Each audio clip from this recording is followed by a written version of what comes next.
Somehow, my alarm did not go off this morning. And I'm wondering why. Because I rolled over and it was like 4:15, and I was like, what? What? I think I'm still on time. Yeah, somehow my alarm is turned off. I don't know how or why I turned off my alarm. Rough night last night? I don't know. But I still managed to be here in time. But I have not had coffee, guys. It is in the French press brewing right now. But I need my black juice to get me up. Good morning, good morning. On the plus side, I slept like a rock. I slept really good last night. Um, we we watched the first like 2/3 of The Patriot. I told everybody I've been seeing clips of it, so we got the extended edition to watch. It's much longer than I thought it was, or than I remember it being. And we watched like the first 2/3. It was like 7:45, and both of us were like, "Ha, how much is left? There's still an hour of this movie left. Yeah, let's go to bed." So we ended up going to bed. So I slept from about 8:30 probably. Sorry, picked up my controller. Didn't mean to shoot. Can I help with shipbuilding? Oh, my friend, I got you covered. My shipbuilding guide for the PS5 just went live on YouTube about 20 minutes ago. So head on over to YouTube and you can watch the shipbuilding guide. And then the Xbox version got published. We did an updated version of the Xbox shipbuilding guide about a month ago ish, like beginning of March, I think. And then there's another shipbuilding guide from like 2 years ago. So yeah. Yeah, it's the same guide. Yeah, correct. It's the same guide, just this one uses PlayStation controllers. It's the same damn thing. But for the algorithm, you make one for the Xbox, you make one for the PlayStation. So yes, I have the Xbox one is the updated Xbox shipbuilding guide is from like a month ago, but then there's the original one from like 2 years ago. So go forth, enjoy. You're welcome. Oh, I can't tell you that off the top of my head, Jules. What show had the best Starfleet uniforms? I I can't tell you that. I would have to go look at them because I don't remember off the top of my head. All right. Good morning, Gray.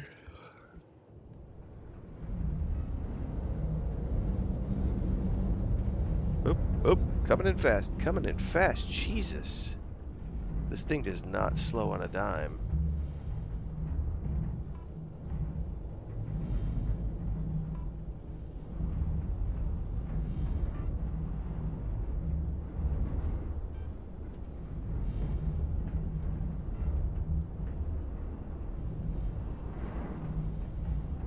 Is that another ship?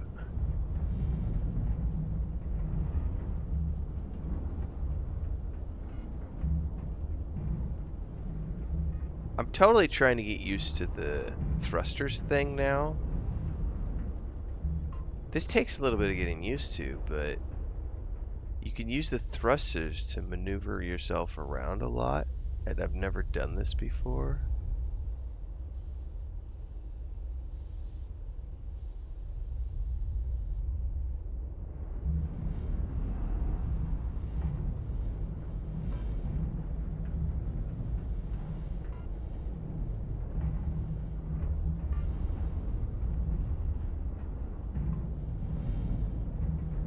That's so cool.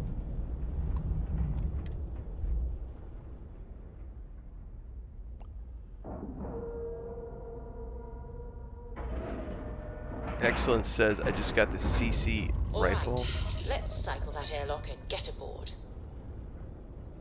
Oh, the crowd control rifle from the Tracker Select. Dude, that weapon is so good. It chews ammo like crazy. Yeah, Gray, the early mission board missions are great. It's easy ammo, it's easy digipicks, easy XP. Oh, goodness gracious.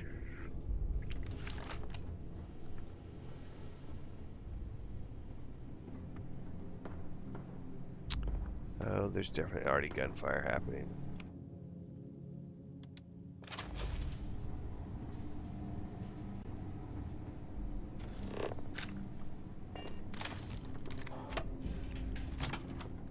This is the docking bay to the other ship.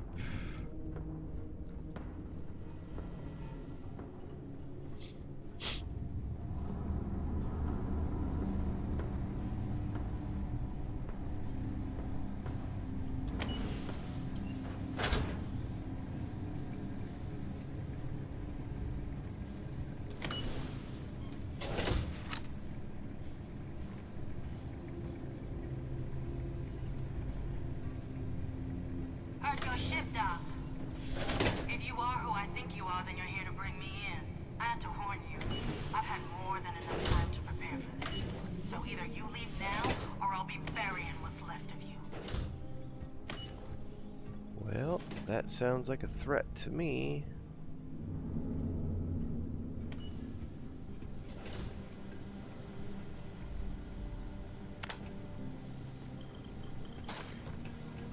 Ooh. Oh, that is a master lock, which I cannot pick.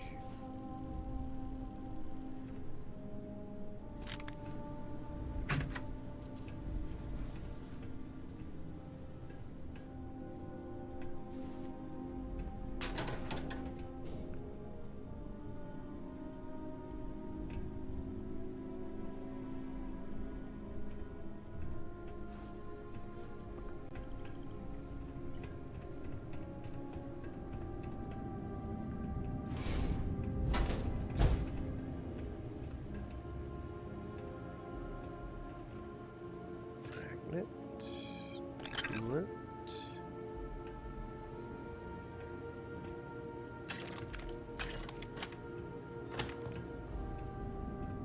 If I remember correctly, there's like spider critters down in here.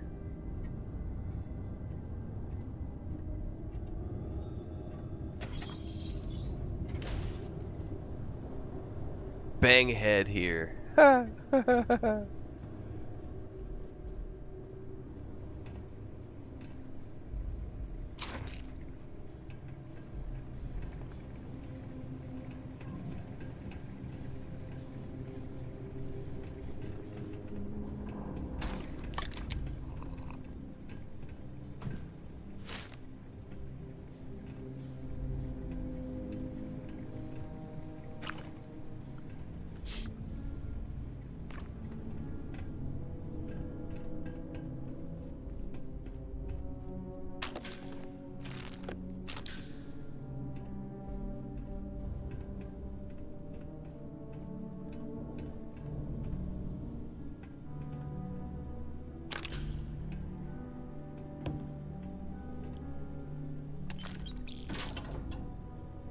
Plushy.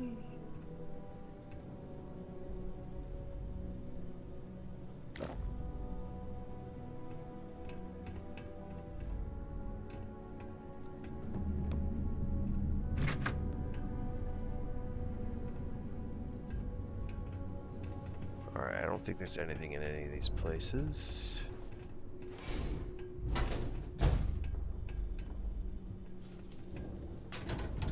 Digipick.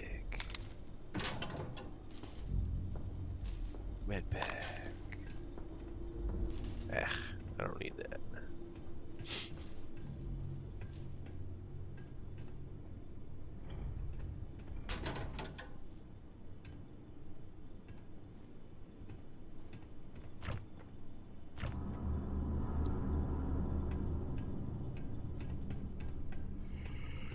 Okie dokie, let's go find some spiders. Oh, I'm gonna go get my coffee before I do anything. Coffee.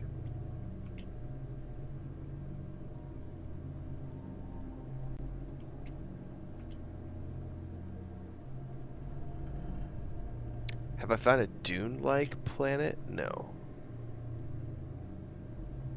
Why is that not working? There we go.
What do I think of the new Tracker Alliance content? I've got a review up on YouTube of the new Tracker Alliance content from about 3 weeks ago when it launched. John Kuhn says I'm still playing, and I have been playing since I started watching Gray's stream last night. Carrie the Hidden Blade says just did the Terramorph missions and got a little scared when it jumped at the window. Oh, the Terramorph missions are great the first time you do them. What's a game I want to play that I haven't played yet? All the games that are coming up and coming out later this year and later next year and the year after that. I want to play all the things.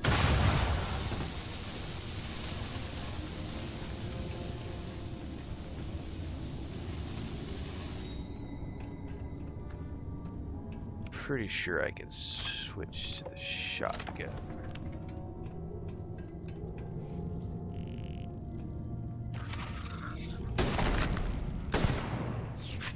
It's going to be harder to kill than I thought, but I've got... Where did it go?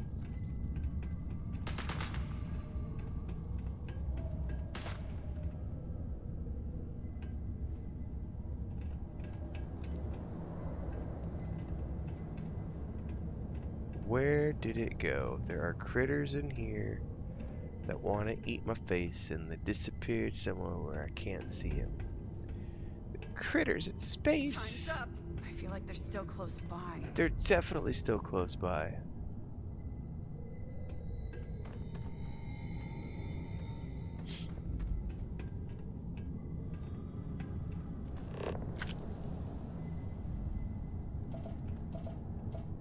I'm not Cobalt. sensing anything. Oh, there's a whole bunch of cobalt back in here.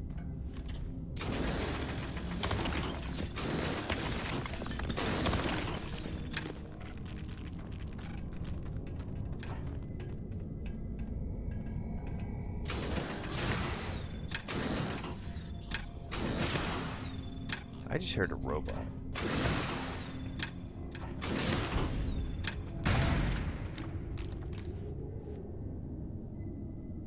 I am continuing my search pattern. I did indeed hear a robot. I have completed I detected no hostile.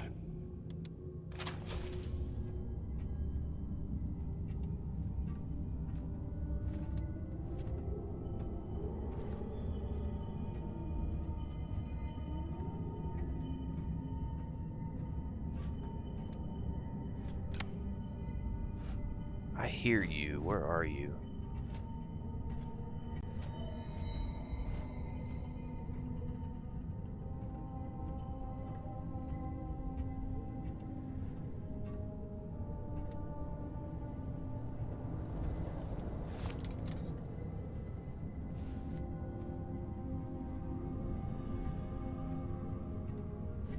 Warning. My sensors are picking There up he is. suspicious activity. Outgoing fire. Keep clear. Incoming.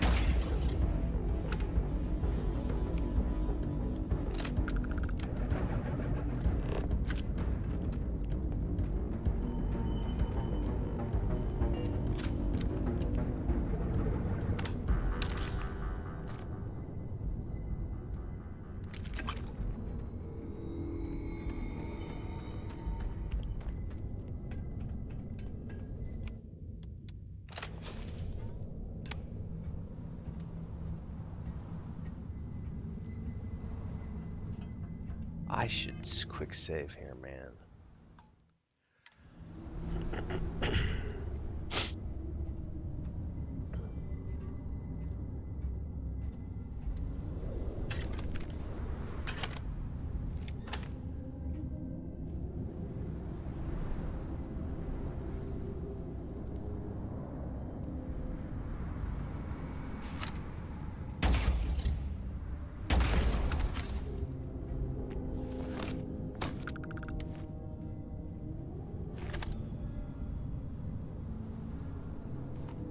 See any other movement at the moment, but there was definitely another red dot on the radar.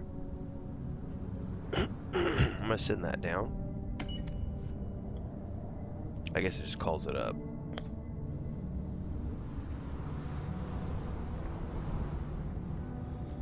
How far am I in the game? Arbitrary. Everybody plays different. If you want to know how many hours I'm into the game, I have no idea. 20 something. 24 hours almost. But that doesn't mean anything because some people rush the main quest, other people do side quests. I am meandering, doing all sorts of different things. Good morning, Lou.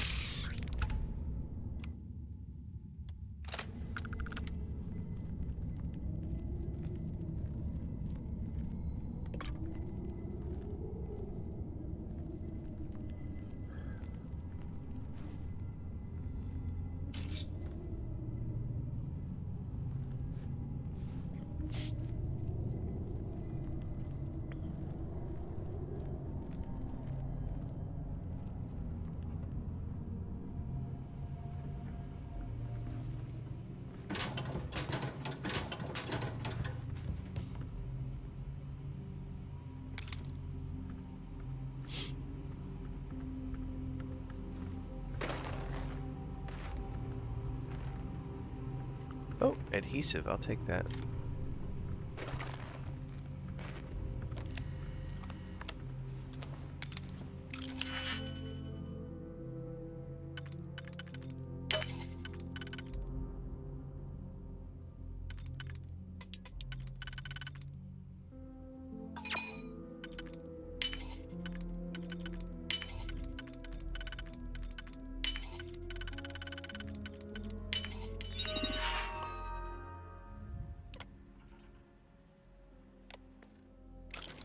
I don't know what door I just opened.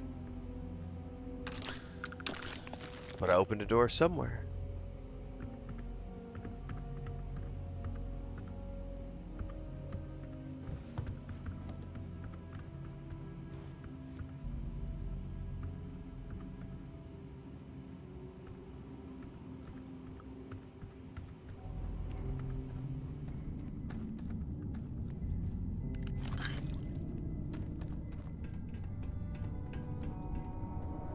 Probably that door right there.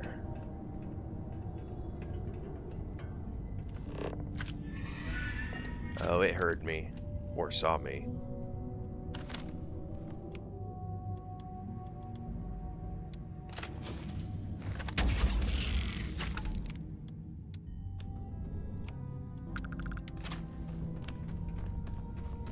Oh, there's more.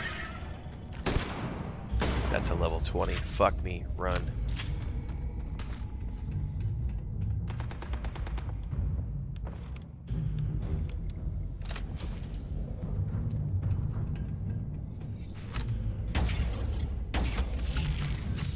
God, that sniper rifle works so well.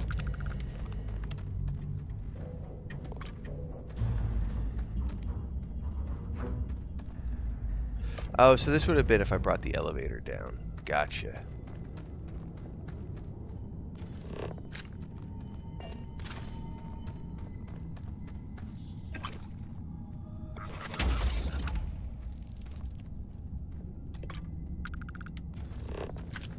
Shard hopper.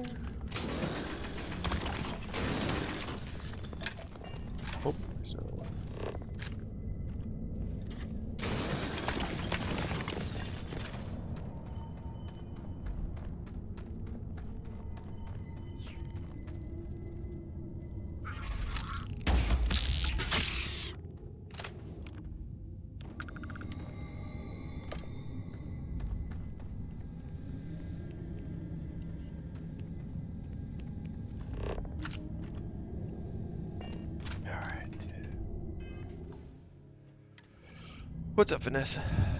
Why don't I take the helmet to sell? Because I'm dangerously close to being overburdened all the time. And just because something could be sold doesn't mean it's something I need to sell. I have reached a point where I don't have to pick up everything.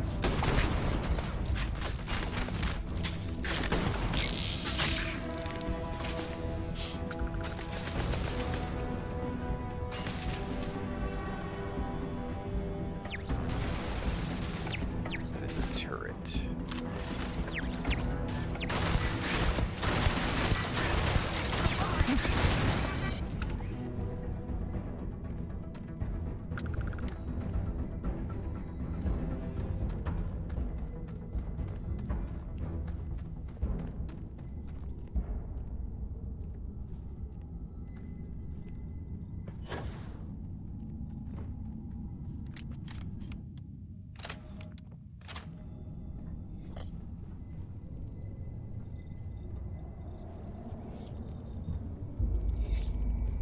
You're done. Oh, I missed it. This ammo's hard to come by, man.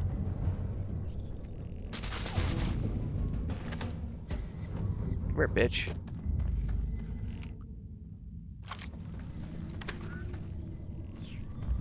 Oh, there's another Try one. me. Oh, shit.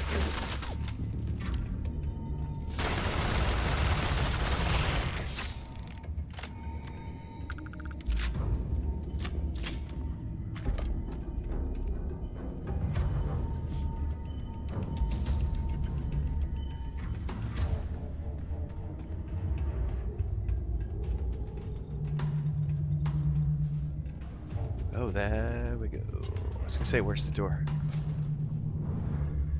Okay.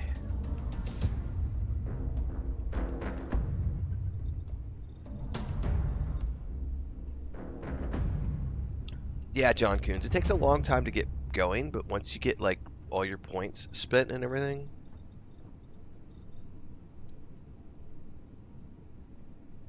you really can customize exactly what you want to build in this game.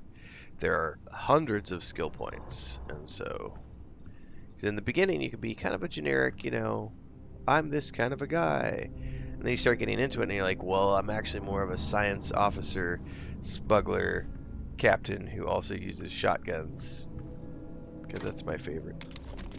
You know what I mean? Type of thing. Shotguns are not my favorite personally, but what does that spacesuit look like?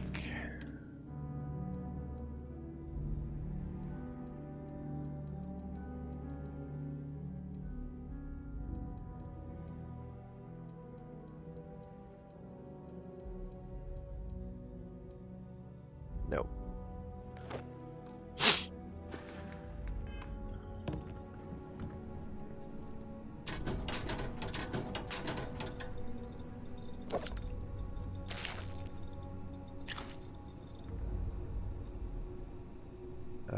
No.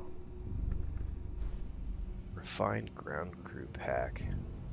Those look so cool, though, is the thing. I'm definitely taking it because I like the look of those. I'm going to stash it.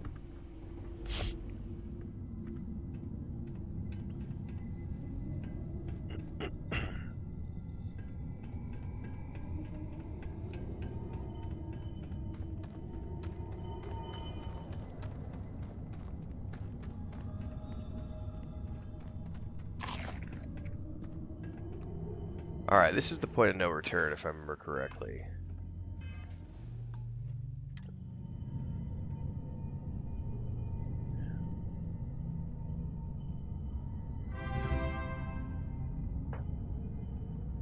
Welcome to the channel, Loot Crate Librarian.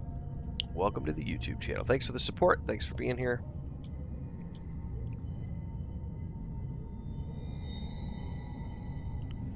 You did the Bounty Mantis quest at like level 20? Yeah, that's totally doable. Excellence, yeah. What's really cool, not to spoil anything if you haven't played, but like what's really cool is when you run around in the Mantis ship, when you have encounters with space pirates.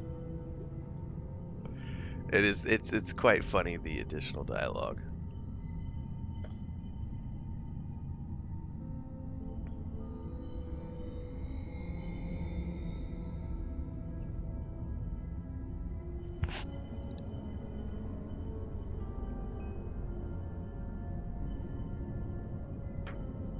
Side note, I know we have some,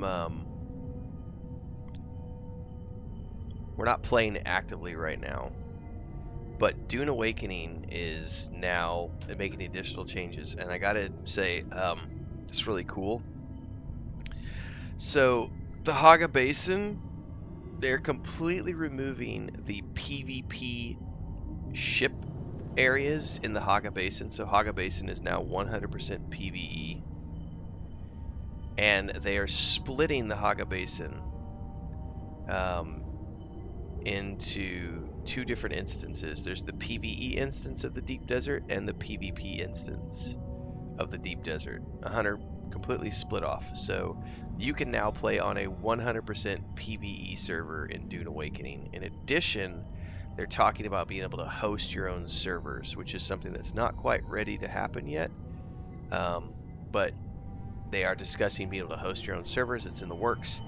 And the difference is going to be in the PvP Deep Desert, it's a 2.5 times drop rate for all the loot and ore and resources. So you get to choose, which is honestly, they should have done that from the beginning.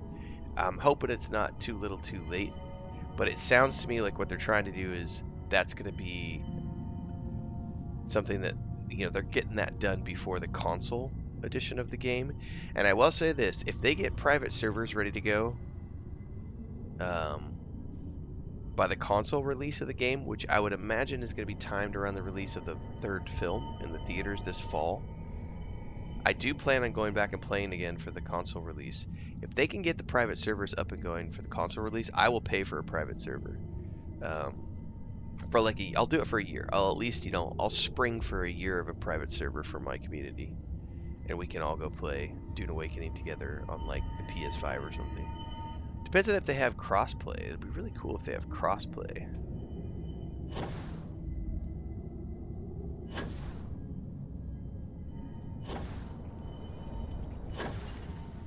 We're gonna get attacked as soon as we get down here. What is that thing?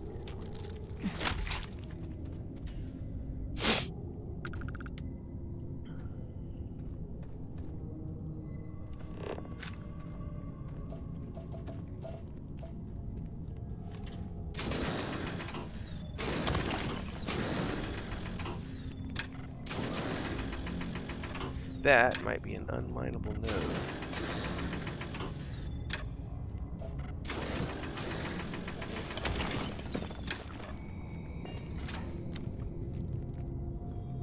We're down in a bad place with the creepy crawlies.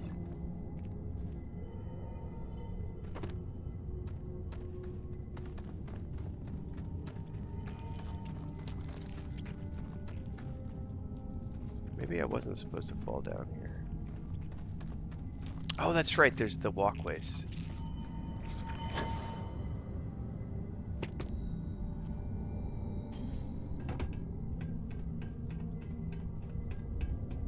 There we go.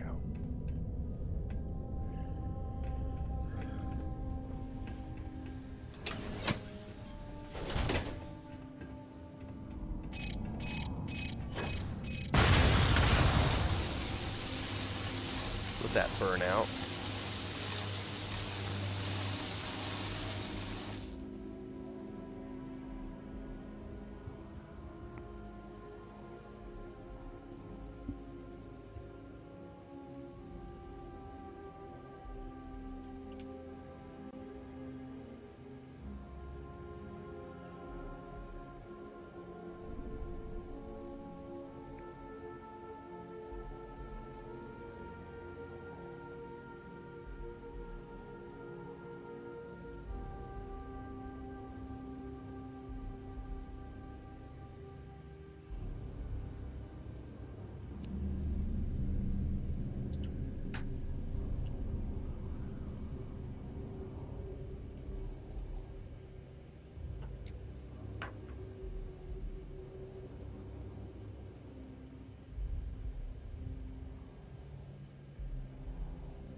going to put this in my Discord server.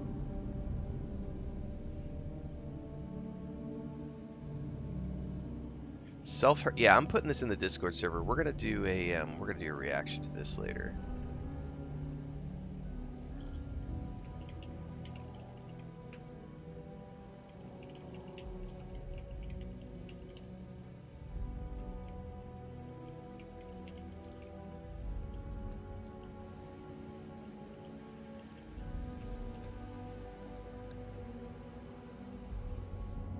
One second. Awesome Pigeon, good morning. Little Devil wants to know, is it a good idea to jump into the Terran Armada straight away in a new save? Entirely up to you. You can if you want.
All right, we'll stash that for later. Sorry, guys, I got sidetracked. That is a big deal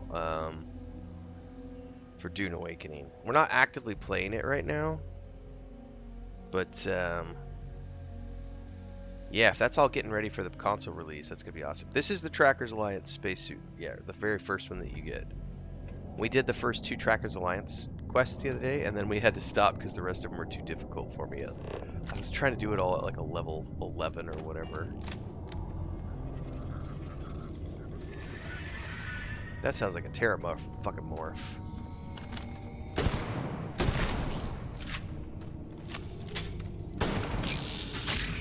That thing needs a quicker reload, man.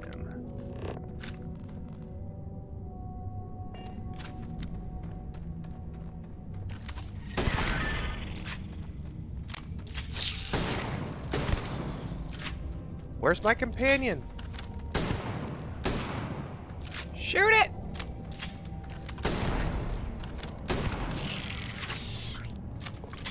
Kill it with fire.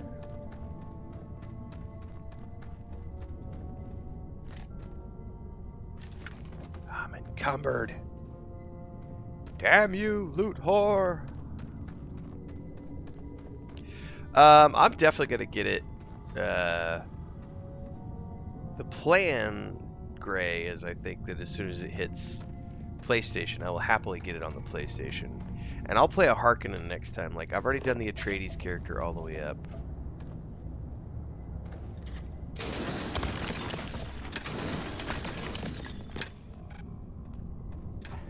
But, like, if you give me a 100% PvE only server, like, I'm not gonna even, like, I've kind of abandoned my original character. Like, I even quit worrying about I haven't logged in a month. I guarantee my base is gone, and I could have just used the base saving feature, but I kind of just like, whatever, I don't care anymore. You know, I've seen everything I want to see in that game, done everything I want to do. I'll just, you know, wait and see what happens with the rest of this year. Because I have no interest in the end game, and my character has reached the end game. And I don't really enjoy the whole concept of like jump in and play for 6 hours to play the newest content. It just I don't know. That doesn't appeal to me. If I'm going to play, I want to be able to, I want to play for 30, 40 hours, and the updates don't ever provide me with 30, 40 hours, which is why, if you look at the way I've always played Star Wars: Old Republic and everything else over the years, I'll come back every 18 months or so and do it that way. That way I'm getting 20 to 30 hours of new content every time I drop into play. But I also just kind of got so busy with stuff, I just forgot to log back in to copy my base. And then I was just like, whatever, I'm just not going to worry about it. And now, with the new changes that are coming to like PvP servers and everything, I'm just like, well, it would be really cool to just start over from scratch 100% and run the whole storyline all over again with a brand new character on a PvE only server and just, do it all over again. Which, Just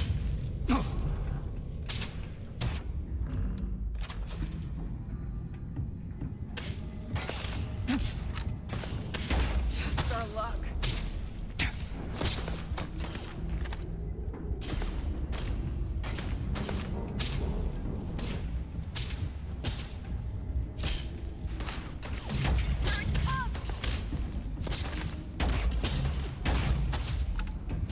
it's one robot, man.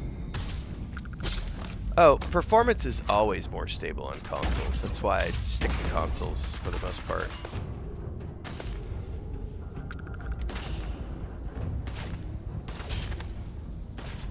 This is gonna hurt. You've done it now.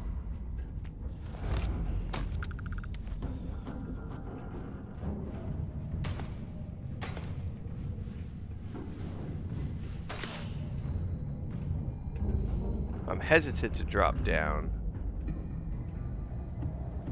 There he is. Nice, level 15. I'm gonna hold that point for a little bit later.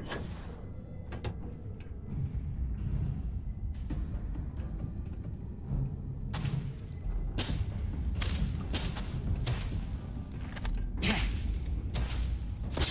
it comes.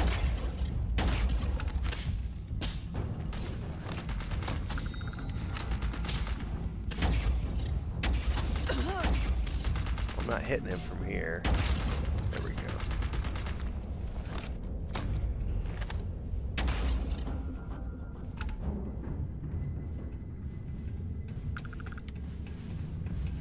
Girl, let's be careful. Cause like there's bad guys. Lots of bodies to loot though, that's the good thing. Whoa! What the fuck is...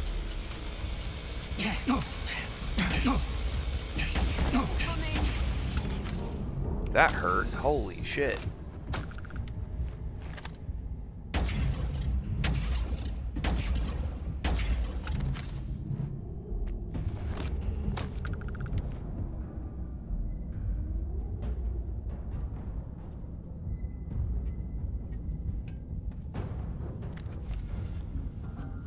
I know I killed a bunch of robots around here. I'm gonna want to loot them all before we get too far in here.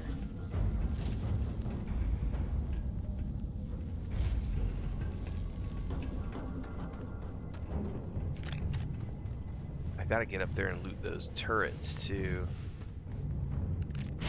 Oh, you fucker, where are you at? This is gonna hurt. It did hurt.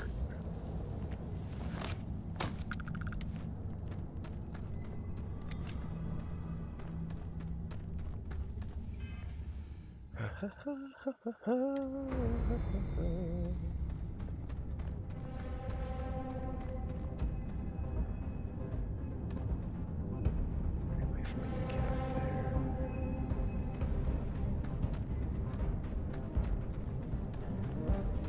To loot those? That might be a tall order. Shit. This place doesn't have, like...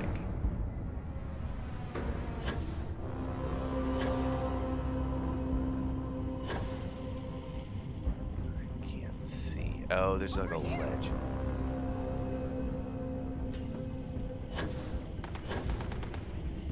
Oh, these don't have any loot.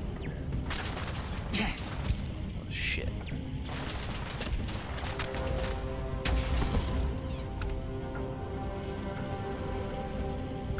I don't remember these not having loot. Alright, fair enough.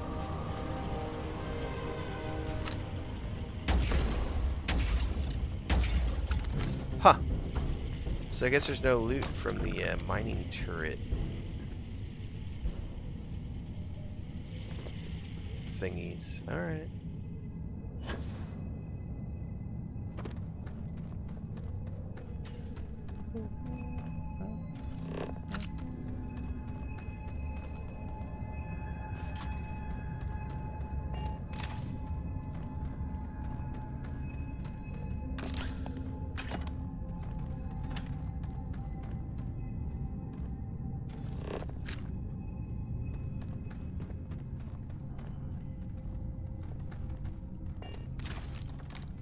Hello. Settler adventure hat. What is that, my friends?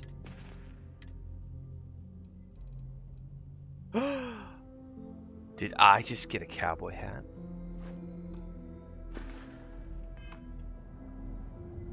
I did, JBMC Ranger, until I turned off PSSR 2 on the PlayStation Pro. Once I turned off PSSR 2, I have no longer had any crashes.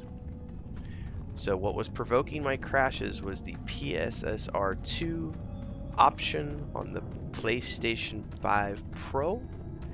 Once you turn that off, you will no longer have any issues. At least I haven't had any issues.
Come here, corpsey. I love it. All right, let's do a quick save here, just in case.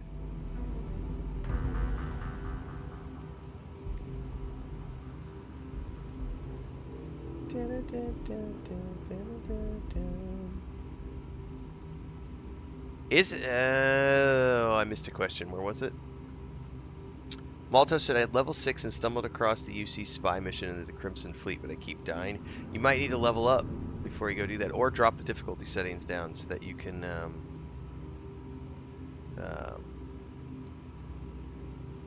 do it if you're too low level.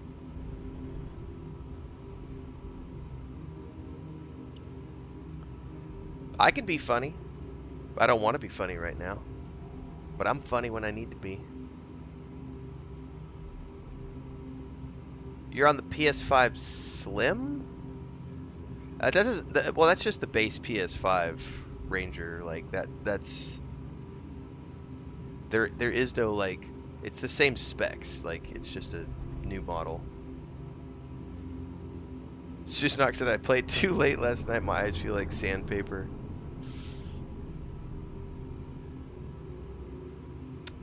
But definitely check Google for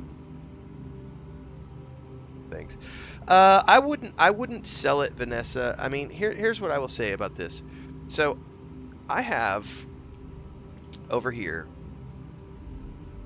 It's a little dusty because I haven't even dusted it. I need to clean my office, so don't judge me, right? The office is not ideal here. But like over here, I have a gaming PC. It's about 2 years. It's almost 2 years old at this point. It's a Rogue Strix, got a 4080 in it. Still a pretty beefy machine, 32 gigs of RAM. Up here, my stream box, the machine that I use to run my streams, is a Rogue Strix with a 5070 Ti, 32 gigs of RAM. So I have two nice beefy gaming PCs, right? Gaming laptops. I don't use them very often. I literally fired this thing up for the first time yesterday. I haven't played a game on that. Oh, it's been months. But, for example, a lot of the early access games that I play, Enshrouded, Windrose is dropping in early access in a couple of weeks. That's going to be early access, Windrose, which is really cool. Yeah, so that's another thing, Vanessa. I'm going to get to that in a second because that's one of the reasons I like sticking to my consoles. So because there are a lot of games that are only available on the PC when they are in early access, I do like having a gaming PC. And there are older games like Lord of the Rings Online or Star Wars: The Old Republic that I play with my family that I can't play anywhere because they are only available on the PC. So that is one of the reasons I keep the PC around. And also because this is my day job, I do keep the PC because a lot of times companies will send me keys. Here's an example. Yesterday, Owlcat Games sent me a key for the beta of the Expanse game that's coming out. I requested a PS5 key, and they were like, well, those will probably only be available at the launch of the beta. We can't guarantee that they are going to be available because of the it's a PlayStation thing, not an Owlcat thing. Whereas with the PC version of the game, they have an unlimited amount of PC codes that they can hand out. So she's like, if you want me to get your code right now, here's the PC code, and then if I can get you a PlayStation code upon beta drop, I will get you the PlayStation code. So I was like, that's totally fine. So I can log in and play now, even though the launch isn't until the 22nd for the general public, right? So for that reason, I like to keep the PC around, but I barely use the damn thing. And some games like Dune Awakening are still only on the PC, so it's nice to have it. But I only play, like I said, like 90% of the games I play are console. And, like you said, one of the things I love about the console is they work out of the box. I don't have to patch the drivers. I don't have to patch the operating system. I don't have to update Steam. I don't have to update GOG or Epic Store or use a separate launcher because the company wants to have their own launcher. I don't have to do any of that stuff. I literally pick up the controller, turn it on, and it works. That is the beauty of console gaming, and that's why I'm going to use a hyperbolic arbitrary number here. That's why 99% of gamers play on consoles. And when I say gamers, I don't mean those of you who are willing to spend $4,000 on a gaming PC. I mean people like my brother with his 2 kids and his wife, and they game as a family. So the kids have Switches. They have an Xbox Series X. They're thinking about getting the Steam box. My brother plays 2, maybe 3 new releases every year. The rest of the time he plays old games with the kids on Switch. The kids got laptops for school last year. They now have Steam, and we're like Tales of the Shire. My niece got that for her machine, for her PC. But like, I like playing on console because it works out of the box. I don't have to do a lot of fancy shit, and especially with new releases, you'll hear people all the time, I've got a 5090 and I'm getting crashes left, right, and center. My game keeps crashing on the PC, and I'm over here like, I'm 70 hours into the game, not a single crash, no issues whatsoever. Because there are so many complexities for a company to try to patch the millions of GPUs, millions of CPUs, millions of chipsets, millions of motherboards, millions of blah blah blah out-of-the-box configurations that all these crazy people have because they built their own machine on a budget. Like, The company doesn't have to do that for the Xbox version, the Switch version, or the PlayStation version of the game. They have one version that goes out to everybody, and it just works. So, for that reason, console gaming is way more accessible to the average person, and it is way easier because, like Ewok said, these updates are almost always automated for the console things. Whereas on the PC, your NVIDIA thing's telling you gotta update your drivers, and then this thing's telling you gotta update this, and this thing over here is telling you gotta update this, and then the company's trying to configure, and it's like you just spent $4 grand, $5 grand on this brand new gaming PC with this $2,000 graphics card, and you want to run every game at max graphics so you can get 250 FPS on maximum ultra 4K settings, and then the fucking thing won't work, right? Because it's really hard for companies to be able to make it work on millions of different machines. So, right, John Coons, if you're not a streamer and you're not obsessed with super high frame rates, get a fucking console. You could play in 4K. Performance mode will get you 60 frames or more. No one, what's that meme? No one's gonna know. No one's gonna know. Like, nobody gives a shit about that stuff other than the people who are obsessed with frame rates. And then for me, like, I have one of each. Now, I have a budget because this is my job. But I will tell you, I have one of each. I play a lot of games. I have a running subscription to both services, Xbox and PlayStation. I get way more value out of my Xbox than I do my PlayStation. If you look at the games that I play every single year, like, I would argue probably 80% of the games I play are on the Xbox and the other 20% are PlayStation games. Because there are way more games available and day one releases that are included with my Xbox Game Pass Ultimate subscription. So I get all these day one releases plus the huge library. Here I get a huge library, but there's no day one releases. There are no day one releases with PlayStation. You still gotta buy all the games that are coming out. You might get a discount because you have a PS Plus subscription, but you ain't getting a day one copy of nothing. So like, Ceros coming out at the end of the month. I'll have to, that one's, I'm buying that out of pocket because on top of the subscription I run. But there is a very big library of games on the PS. Don't get me wrong, I love my PlayStation and I love my PS Plus. Like, someone was asking the other day, like, hey, Renfail, I noticed you've got Stray and Alan Wake 2. Are you going to play those? Well, so I got those for free in December because of the monthly games that I get access to, right? Because of my subscription. I will eventually get around to playing those games. It's just a question of when, because I'm very busy with new releases right now. But, oh yeah, I 100% console all the way for me. And there is no master PC. Get the fuck out of here with that nonsense. Like, that's somebody with a small penis trying to tell you that I'm a big man because I've got a $5,000 machine and it's superior in every way to the console.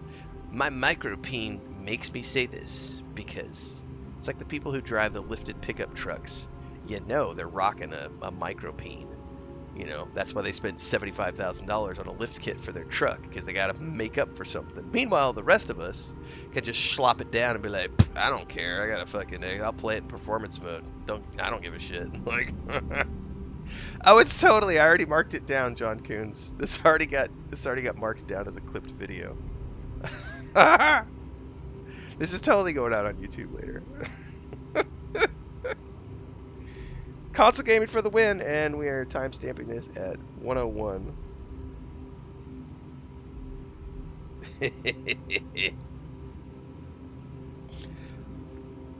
But I do love my gaming PC. I just don't use it that often. I don't need to. But I do think they're worth... If you've already spent the money, I think it's worth holding on to, just because there are things that come out that are only PC specific, or if you're going to be playing older games.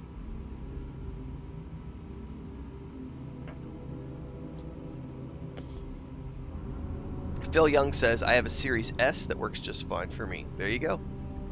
Switch 2, all that stuff. I have no mods. Nope. Other than Trackers Alliance, which is... But I don't do anything on vanilla playthroughs. Like, this is very much a vanilla. It's just Bethesda stuff. Only the Trackers Alliance at the moment.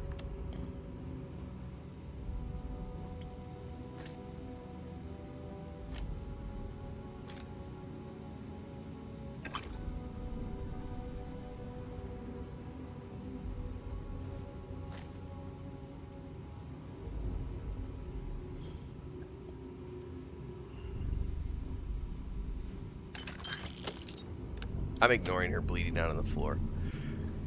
I'm like, I'm gonna go loot everything first. I do believe we get an outfit from her, though. Well, what are you waiting for? Finish it. Nope. No crashes. Not since I turned PSSR 2 off. I did have crashes at New Atlantis and Jemison like 3 streams ago, but that was related to the PSSR setting, so I turned the PSSR setting off on the PlayStation 5, and I have had 0 crashes since then. You seem pretty eager to die. Of course I ain't. What kind of fool would be eager to die? I'm just not stupid enough to deny what's inevitable. I wish I were. How about I make this real simple for us both? I've got maybe a few weeks to live, and I ain't spending them behind bars. You want to put an end to me here and now? Then fine. Get it over with. Life's kicked me around enough as it is. But if you want to...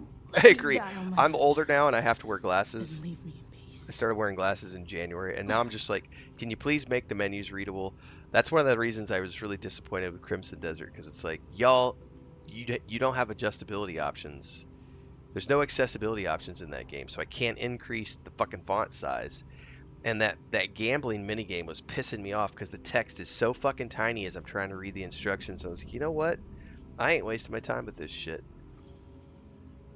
Well, how about a test? Rangers are known to be handy with a gun. Whereas this game, I can But here's a adjust problem all you'll the have to solve with fonts your brain wherever I instead. want. I've encrypted this slate. If you can crack it, you'll learn something useful. Now get out of here and leave me in peace.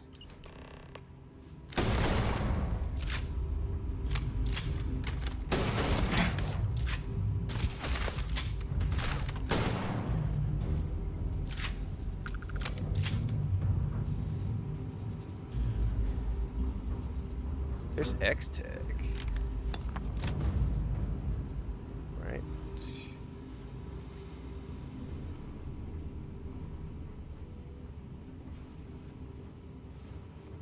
Dun, dun, dun, dun, dun, dun.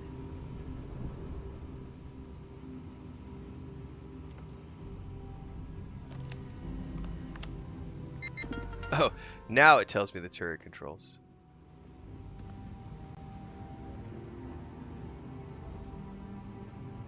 Oh, I just got a legendary something.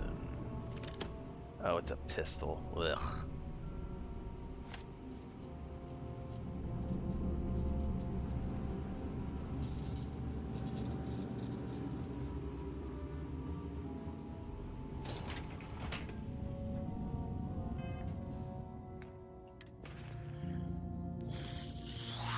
What's up, Babylonia Rising?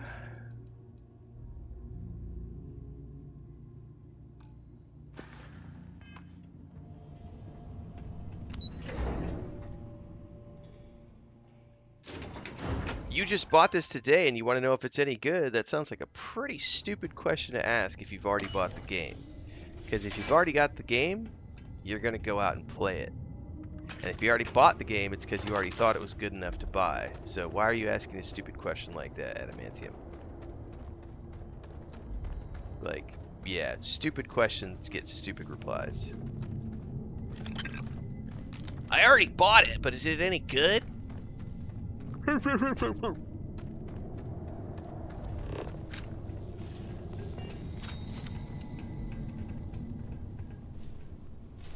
Yeah, it's horrible. Take it back. Get your money back.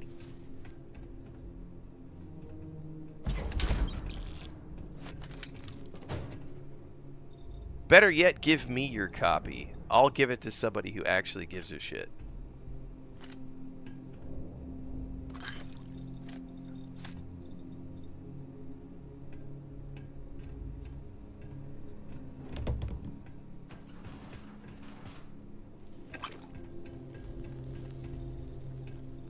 That, my friends, smells like a fucking troll.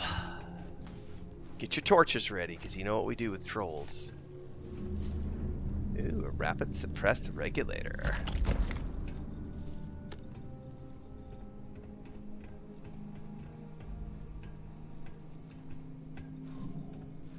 Spacesuit work. Oh, look at all these chests. Can I loot them? Mom, can I loot it? Oh, these aren't lootable chests.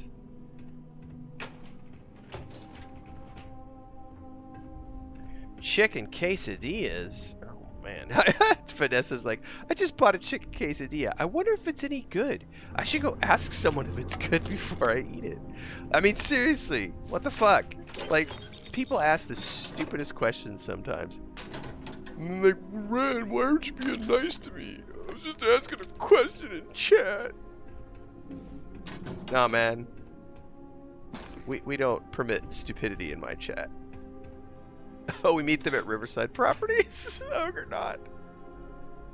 I'm a successful business owner and I've got a Riverside property, but I'm not going to show it to you because it's not real. Oh, that guy. I'll never forget that guy. Oh, I forgot all about him until this morning, though, so maybe I will forget about him. I got a Riverside property, guys. It's real, I swear.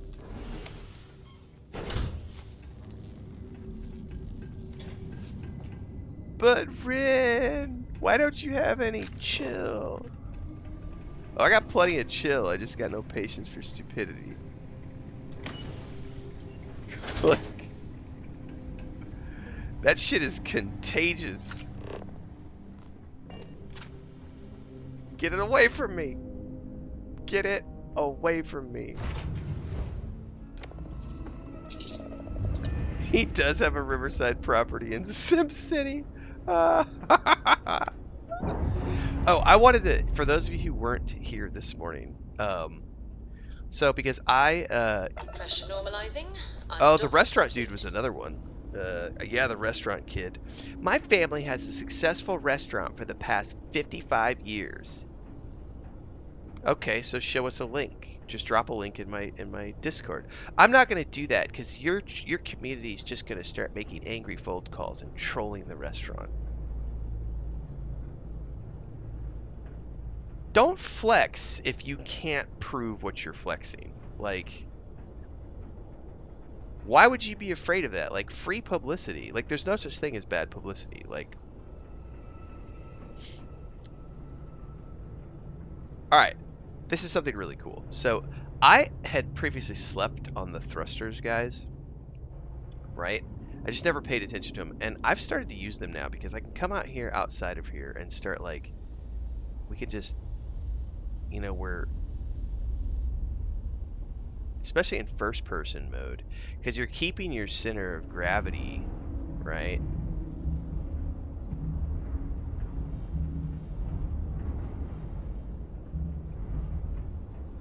But you're moving around and up, left.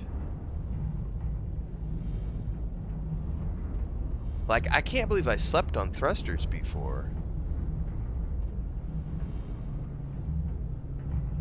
Like, I don't like using them in combat, but for this kind of stuff, for like maneuvering to get screenshots and shit. And for anybody who says that, No Man's Sky is better. No Man's Sky doesn't have thrusters.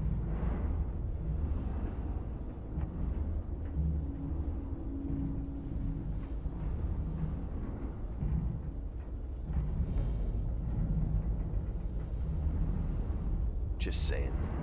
Wait, why does it still tell me to go in here? Did I miss something?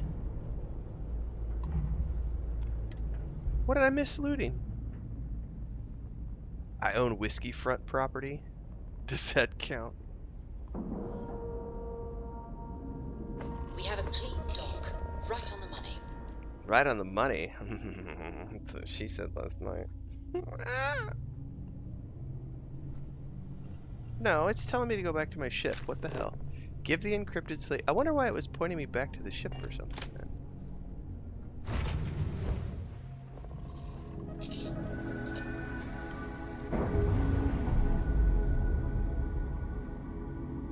I own a chain of restaurants called Successful Restaurants. We're free to fly.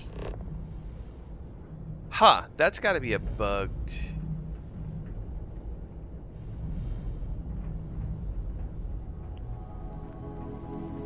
Well, I guess that's not the quest POI. That's what was confusing me. It's just the Eklund site. Alright, that's why. I was getting confused because it's another blue icon. That's on me. I accept it. That was my little pea brain. I don't know what's going on. I'm confused. Someone help. I haven't had enough coffee.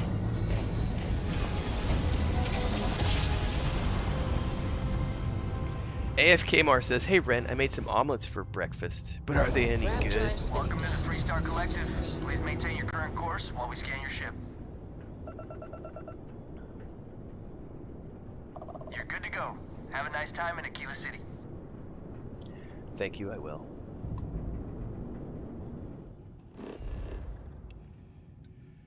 All right.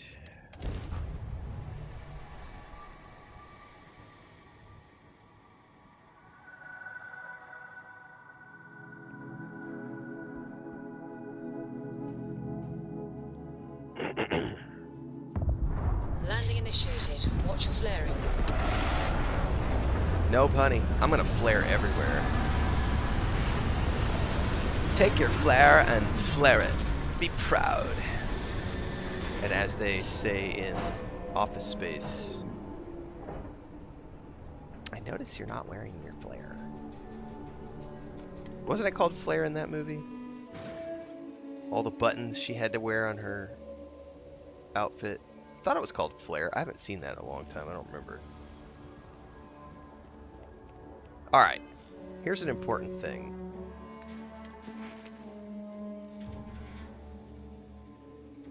Do you remember? So there are... yeah, so that's a good question. A3DX9 says... redundant question. I'm sorry if this is a redundant question. Do members get to see videos early, or are those separate videos? So he's asking about the videos on YouTube. There are two different types of videos. One of the ones that are members first. So as a general rule, every video that I prepare, like guides or discussion videos, the Renfail rants, those things typically go out as members first videos on YouTube, meaning members, channel members who are subscribing, get to watch those videos before the general public. That's a perk. There are other videos that I record which are only ever for channel members. Those are things like analytics reports, income reports, discussions on things at the homestead, updates on my health, my wife's health, like just personal things. Like consider it like VIP backstage access to the life of Tim and his wife Chris, right? So there are two types of channel member videos we do on YouTube, and these are independent of the streams. Then there are things like news articles, news videos, the Let's Play videos. Those just go out to everybody all at the same time. So there are two different types. One is the previews, like you'll get 24 to 48 access, generally speaking. I don't really preload anything much more than 48 hours out, just because of schedule. I don't have time. Very rarely I will create things that go out like 72 hours before they're going to air to the public, but mostly it's about 24 to 48 hours. So there are preview videos, and it will show you on the video, it'll say members first versus members only. There's a green tag on those videos on YouTube to show this is a members only video and this is a members first video. Members first are the previews, members only are the ones that are only ever for members. So, yep. And I am due a new members only video, which I'm going to be recording this weekend, because we're going to talk about how badass March was. I believe it was our second best financial month, but one of the, I would consider it the best month I've had, just because of the trip that we took, even though it's not, you know, depends on how you look at it, because even though it's technically the second best financial month in terms of how much money we made, if you consider the trip that we took and the visibility that that brought to the brand and what that is doing for the long-term longevity of the brand, it's probably going to be my best month ever doing this, period. We'll see what this month brings. I can say we have had a record. I can say this without saying anything. It's the 10th of the month. Let me go check here. Let me check. I gotta check Twitch really quick, because Twitch numbers are a little different. Let's see, we're in April. There. Let me open this up over here. I made tea instead of coffee, Renfail. Should I drink it?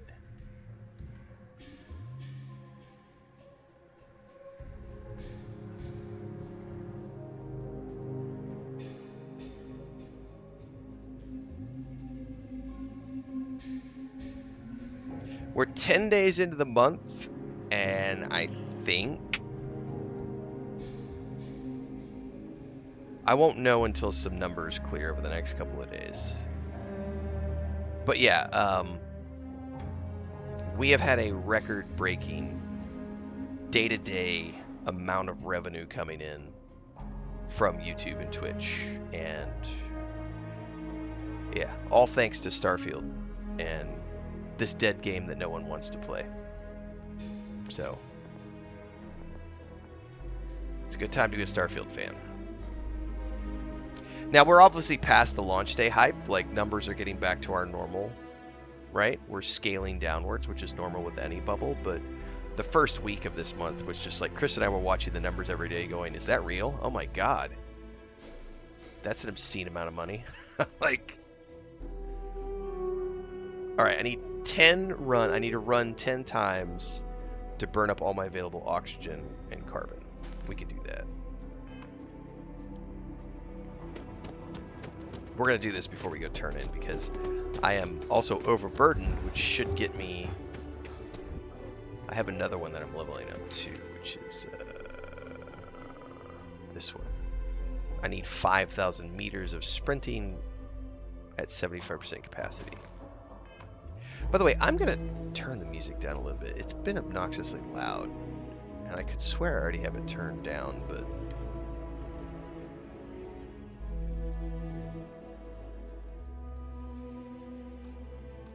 There. Alright.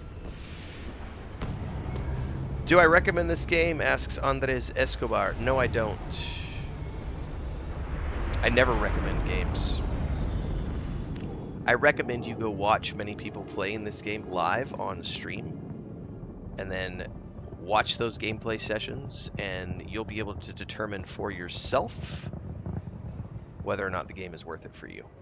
I'm not going to recommend it to you. Even the best game I've ever played, I'm not going to recommend to you. I'm going to tell you to use your big boy brain and your adult brain.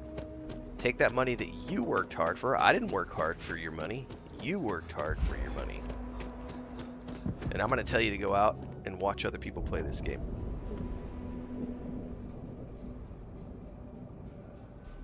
Only you should spend the money that you earned, not me.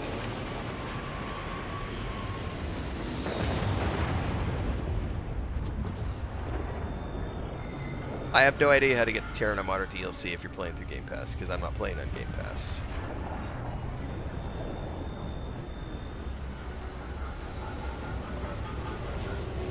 Alright, that was 2. This will be number 3. I gotta do this 10 times. Only you can prevent forest fires.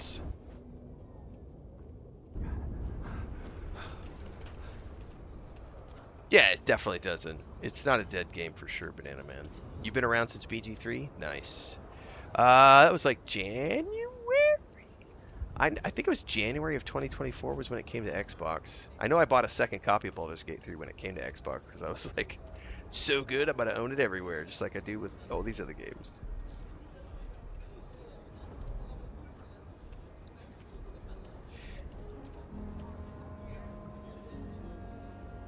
Yeah, I have no idea how the Terran Armada DLC works. It's a premium DLC. I know if you own a premium edition of the game, you automatically get it included, but I have no idea what Game Pass includes. I really don't.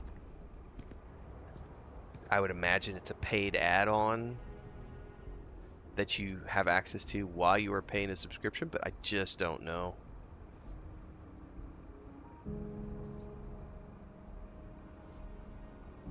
Gray says if anyone's asking about how to start the Terran Armada DLC, just listen to an SSNN news tower and you'll get the starter. Right, JK. Someone made a comment about that. There was a game developer, JK, who pushed back on that narrative recently. I wish I could remember who it was, but it was on Twitter X, and the developer was like, they basically made this rant about there's no such thing as a dead game. Even if there's one person playing it, it's still alive. So as long as there's at least one person playing the game, it's not a dead game. And I was like, preach it. Preach the gospel, brother.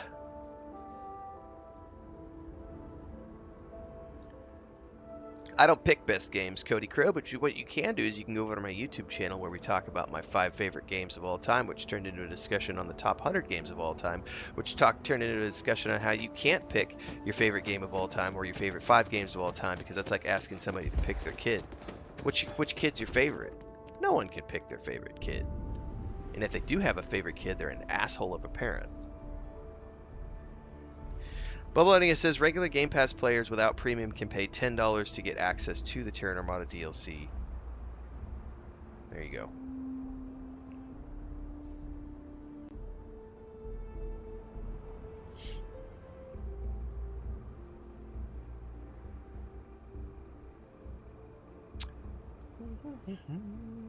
My wife is awake. I need to go say good morning, but I'm trying to burn through these 10 things, these 10 sprints. I gotta do my sprint backs, guys. Ogrenaut says, I found Ren's channel when Tales of the Shire was released. That was another phenomenal game, man. Tales of the Shire is really good. I got 3 more.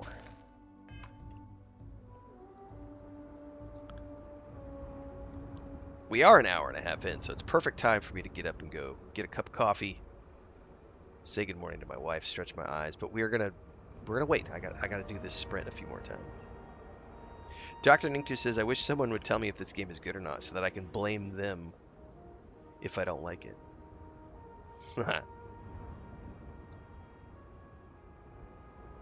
Tales of the Shire is awesome. The only thing I would ask them to add, which I think would be really cool, is if we could have couch co-op. Because I would love to play that game with my wife. I would love couch co-op. Just be able to run around in the Shire with my wife. Both of us happy little hobbits skipping along. That's my only ask. I don't need multiplayer. I just want couch co-op, man. I want to be able to sit on my big 50-inch with my wife and just play Tales of the Shire together. I think that would be awesome. And she would totally play that game with me. Because there's no technical skills required. It's just run around and harvest and garden and...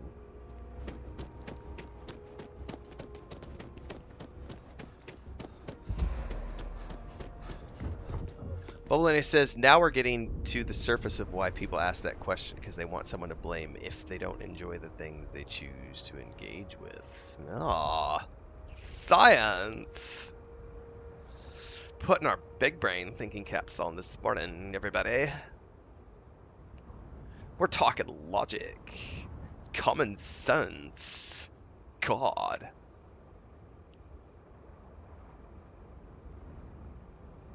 It's almost like some of us know how to think for ourselves. Oh.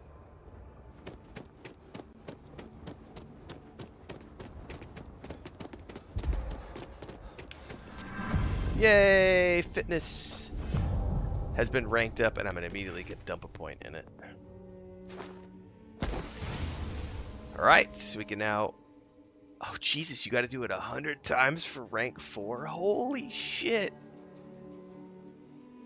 I do not remember it being that much of a grind. Holy crap, 100 times?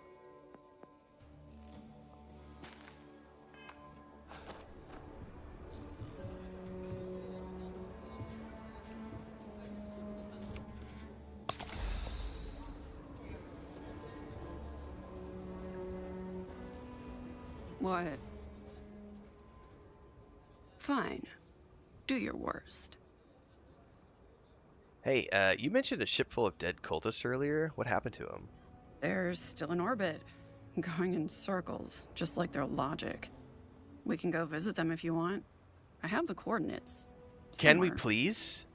I would love to see your ship full of creepy cultists. It's not as cool as you think. Although, I did leave an open pack of chunks somewhere in the cockpit. Hopefully it's sentient now.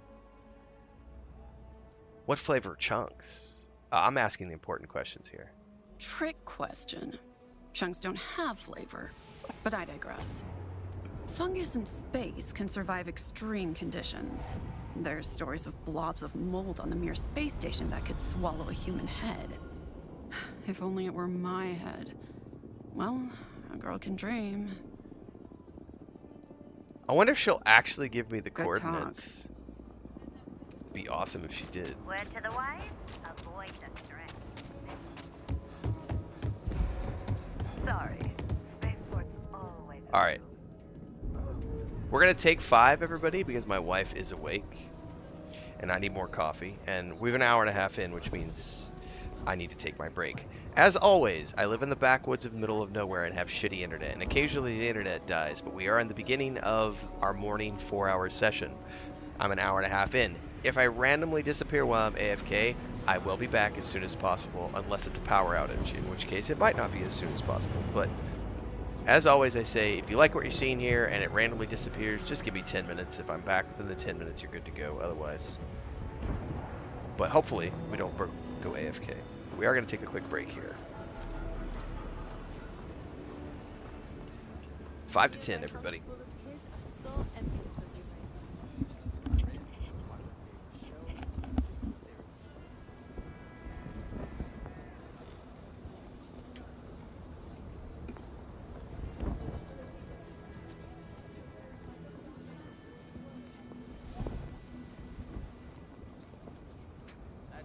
I can't imagine living anywhere else.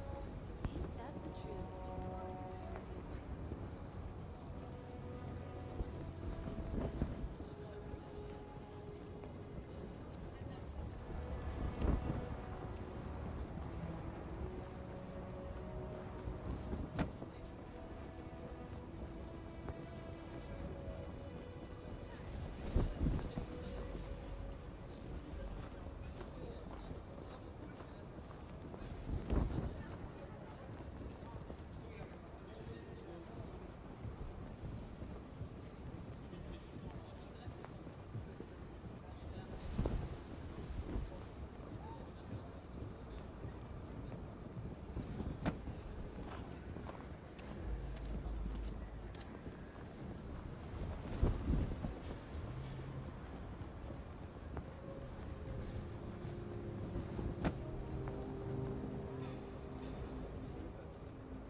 I want to suggest diverting funds to xenobiological research, but I'm not sure if the profit margins justify it.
They've got an appointment at Enhance tomorrow. It's such an important day for them. You don't say. I promised myself I'm not gonna cry, but who are we kidding? Listen, I've seen that show a million times. You can't have those two dating. It would never work.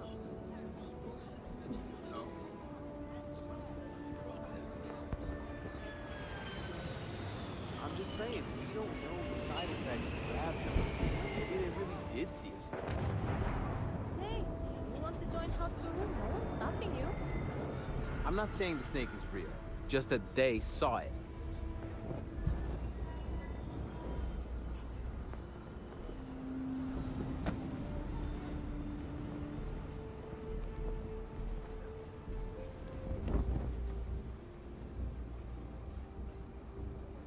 My partner and I have talked about transferring to the same division.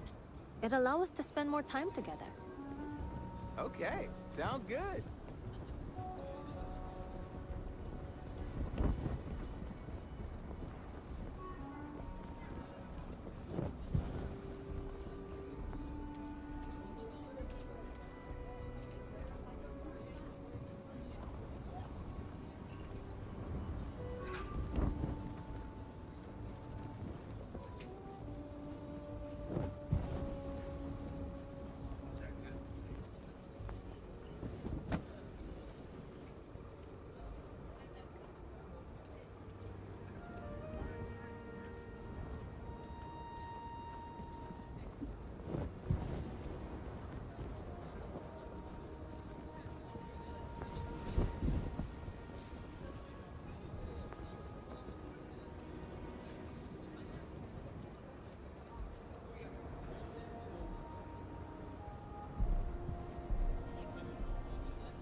Yeah.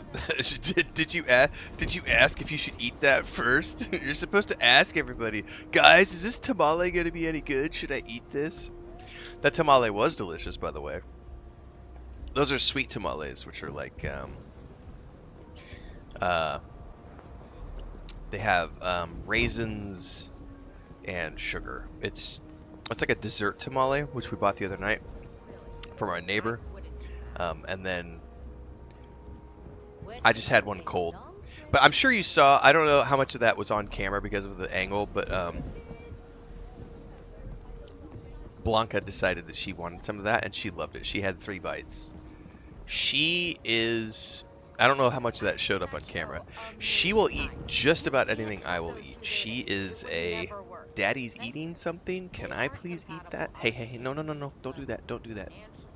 This is also the cat that I was showing the other day, how she gets extremely aggressive and will bite you very hard. And then has the zoomies in my office sometimes, but that's, she'll bite you and draw blood. She's the street cat. Anyway, those are delicious breakfast tamales, or I had one, and she had her bite. Oh, are you getting the zoomies, or are you going back to bed? No, why don't you, no, let's go back to bed. I don't want you to have the zoomies right now, because if you have the zoomies right now, I have to put you outside, and I don't want to have to put you outside. There you go, calm down.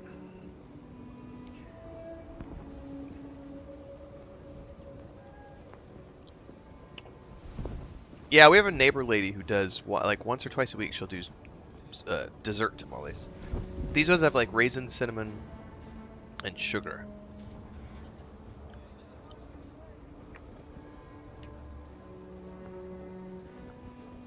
Right, I said good morning to my wife. I got my second cup of coffee. I had my breakfast tamale.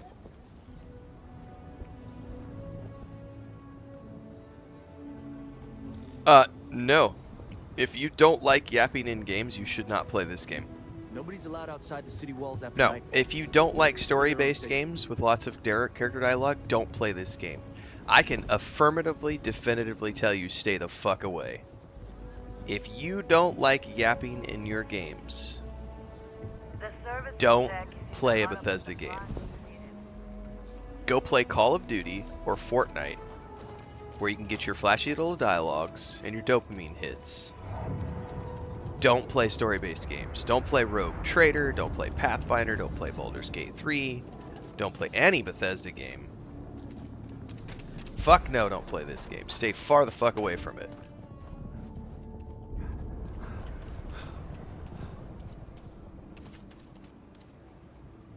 What's up? Is the Trackers Alliance DLC worth buying? Maybe you should ask your mom, JTG. She might be able to give you an answer on how to spend the money that you worked for. But I'm not your dad or your mom, so I'm not going to give you that answer. I can tell you that I have a review of the Trackers Alliance Complete Bounty Hunter series over on my YouTube channel from when it launched about 3 weeks ago. So use that big boy brain of yours, go watch the video, and then you can go ask your mom if you should spend money on it. Hopefully.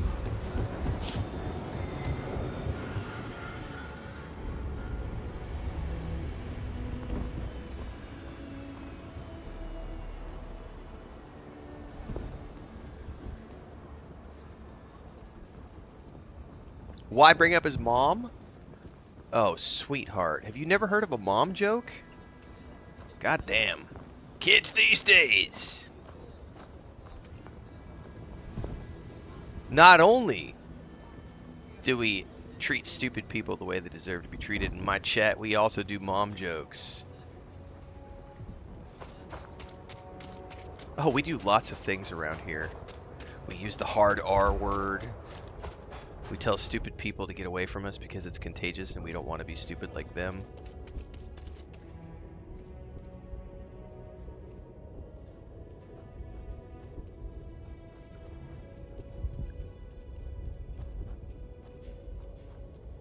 Get away from me. That shit's contagious. Ah! Your ship's not half bad.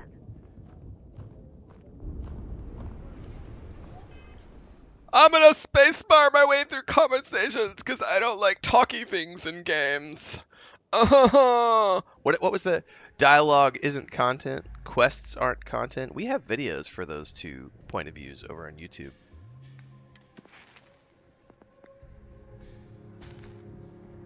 $15.68. Does it count as running when you're running while you're like... That's just not the way to handle a situation like that. You need to read the room. Or at the very least, stay silent. Sadly, tact isn't taught in school these days. What's that? He said something's not taught in school these days. He must be eavesdropping on my conversation. Petey says, wait, I'll ask your mom. She's right here. Oh. Just keep your gun holstered during the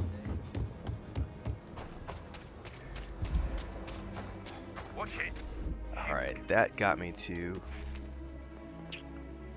1625. Let's see if I keep getting it while I'm running. Because I don't know that I'm running with this right here. Yeah, don't play dialogue games. It's that simple. If you don't like dialogue in a video game, don't play dialogue games. Like, you can literally see from my streams that this is a dialogue game. So, duh? Yeah, the NPC chatter in Crimson Desert. I got two really, like, I had to write them down. I had never heard those words. I'm pretty sure one was cunt knuckle. Hang on, they're in my notebook here. Cunt knuckle and cock weasel. I had never heard either one of those until Crimson Desert, and I was like, I'm stealing both of those and writing those in my journal. Oh, I'm definitely encumbered. I'm trying to rank up the I have this thing where if I'm 75% overburdened, I'm getting fitness. But the problem is I don't think I'm actually getting any points when I'm running in the red because it stops me from sprinting. What are creation credits and what they do? Creation credits are the thing that your mom gives you to spend at the store. So you can open up the creations store and you can use the creation credits that your mom gave you, and you can use those to buy things from the store. Just like when you go to the real store and use the money that your mom gave you to buy things like bubblegum and candy bars and action figures.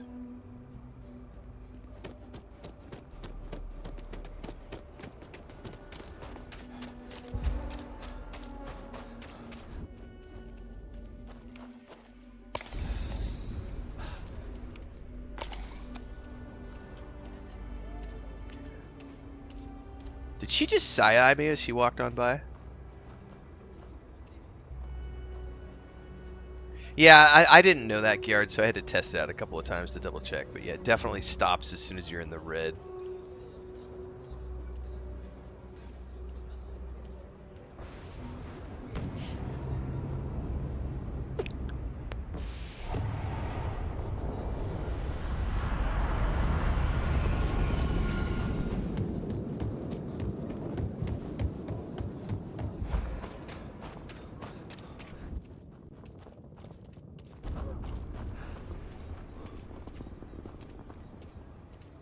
Oh, I forgot about the skins for weapons. Yeah. We got the premium edition with PS5, comes with weapon skins and stuff. I am going to be making a database guide, John Coons, but it's not going to include Outposts interplay stuff. So, actually today, either during the stream or after the stream, I've got 3 guides that are on the table that need to be made. One is the gameplay options, one is the... I have to go look up my notes. It's a few pages back. Database, gameplay options. There's another one that I need to make.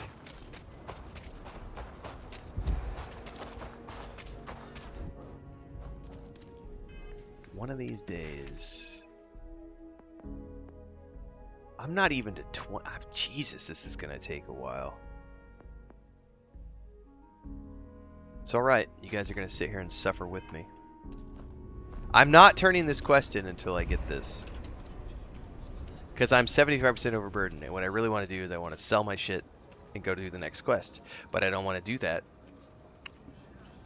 until I get the 3rd tier of fitness.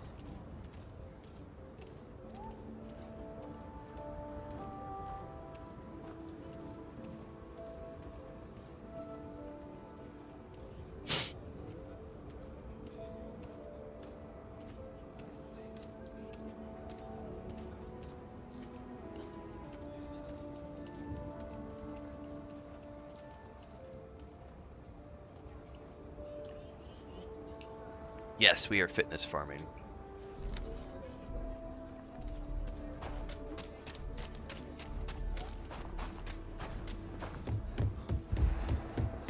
And technically, weightlifting. We're doing weightlifting and fitness at the same time.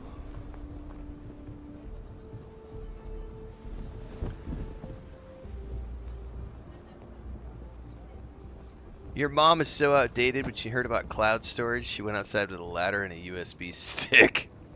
Yeah,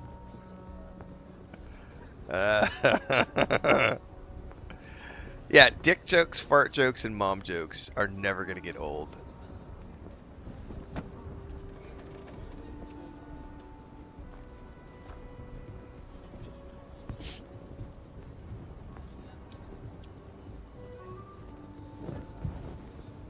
Well, not only that, so John Kuhn says all the banter and things from NPCs are what makes this a living, breathing world, but also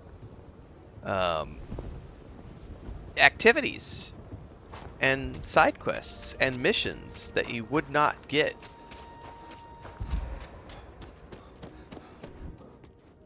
That you wouldn't have if the NPCs weren't talking.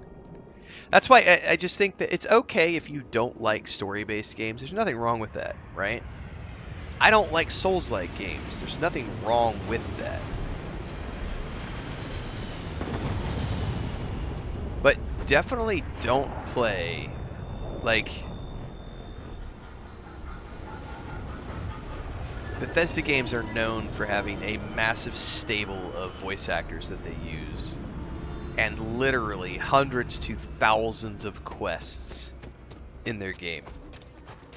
Like, that's what they're known for. Now, maybe you're new and you've never played a Bethesda game and you don't know that, but definitely, yes, stay far, far away from story. If you're one of those people who's like, I don't like cutscenes. If I wanted to watch a movie, I'd go to the theater. If you're one of those types of people, stay away from this game. If I wanted to read dialogue, I'd go to the library and stay away from this game. I don't want people talking to me. I just want a beeline from point A to point B and get the main story done. Don't play this game. Like, it's definitely, yeah, this is not gonna be for you.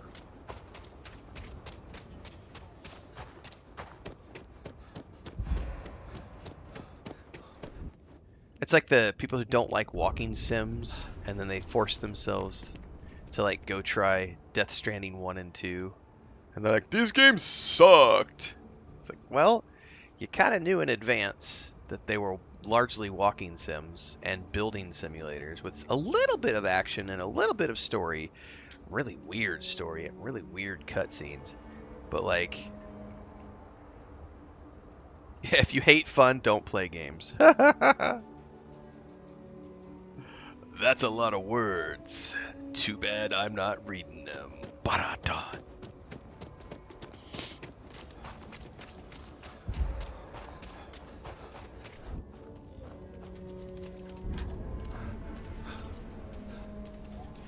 Ellie's in the house! Woo, woo, woo!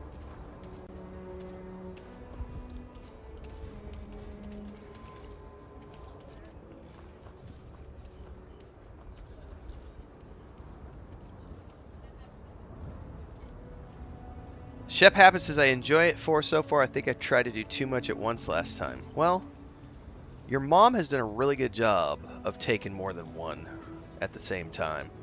So I'd say you'd be okay jumping into this game and just loading up on quests and doing more than one at the same time.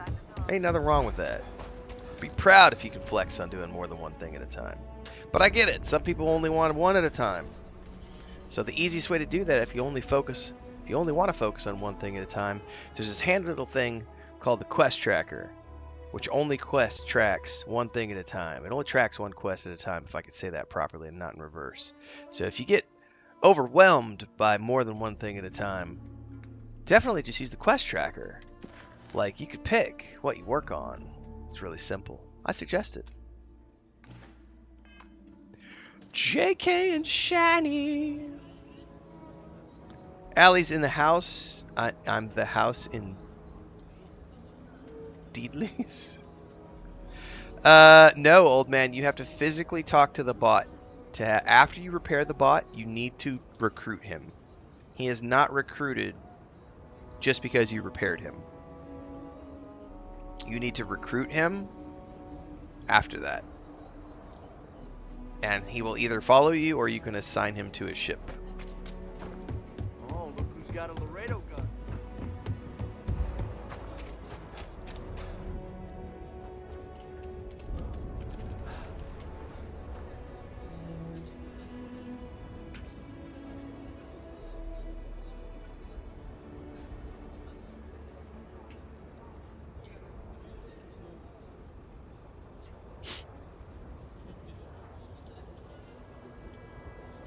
Excuse me.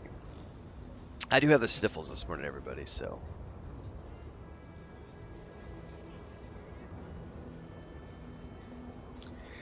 It'll occasionally do that, DSM. It'll occasionally be like, we don't want you to work on that quest. We want you to work on this main quest that you just came across, and so they force your objective.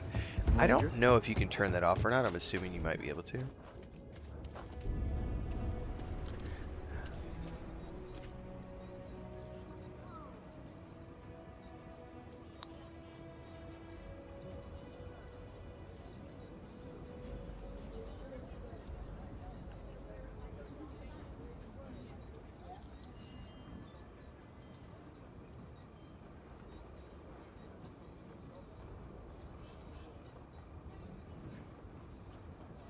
That's just more POIs to discover, DSM. More loot.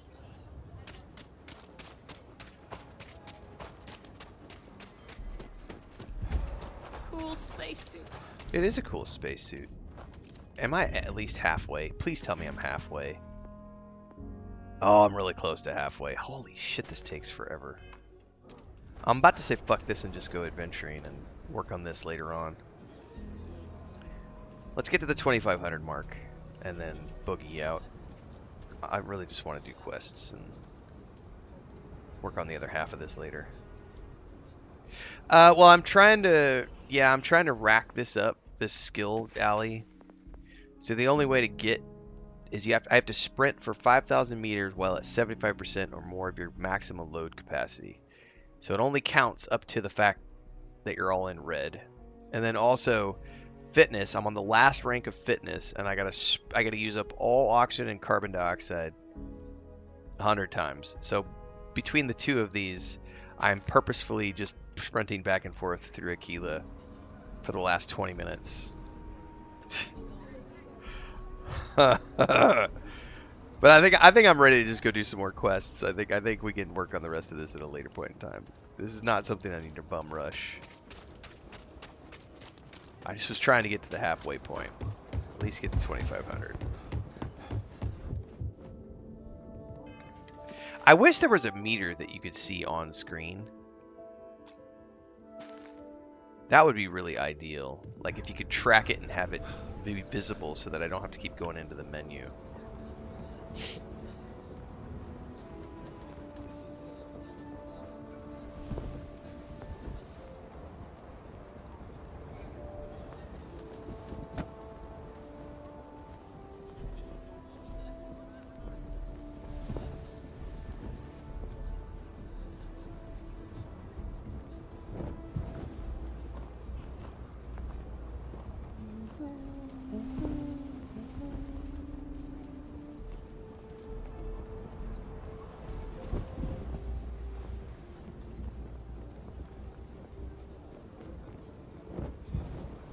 Well, I am a loot whore, Gyard, so I'm definitely going to work and grind out that rank 4, man.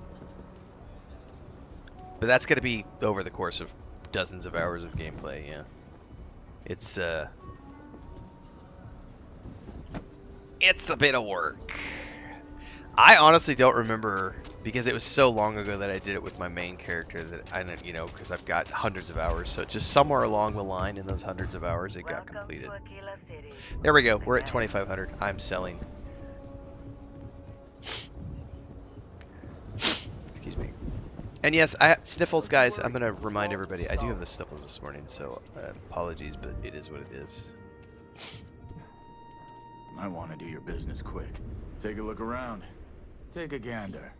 It's I think it's allergies. I had to take an allergy pill 2 days ago. I'm about to take another one this morning.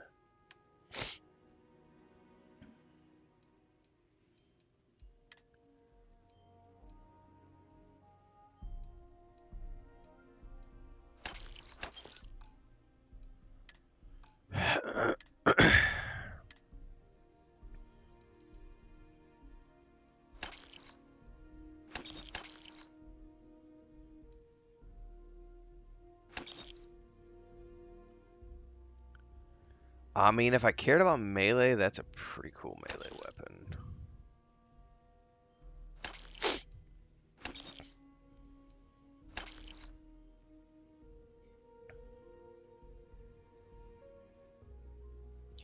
Is that silenced? I may hold on to that just for the fact that it's a silenced. Yeah, that's fine. Because it's an epic weapon.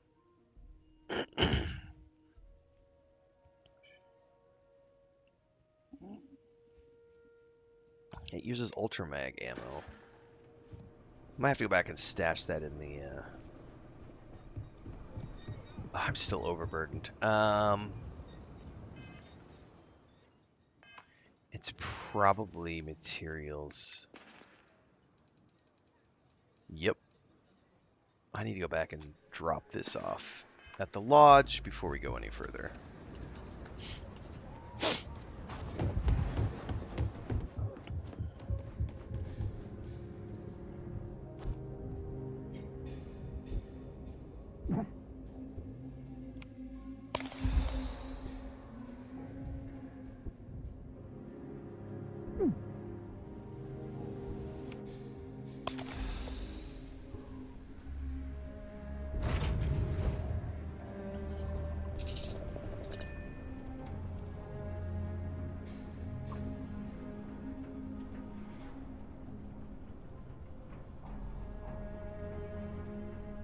Oh, hang on, I need to take off. So I was catching up on chat.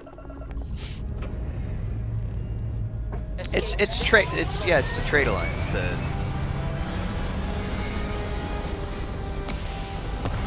Trade Authority. Sorry, Trade Authority is what you're thinking of.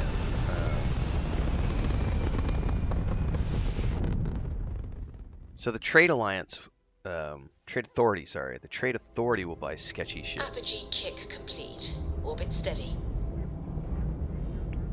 All right. Now we're gonna go to the database. We're gonna go to locations. We're gonna go to Jamathon. Straight to the lodge, please. The coffee's not hot. I'm taking too long to drink it.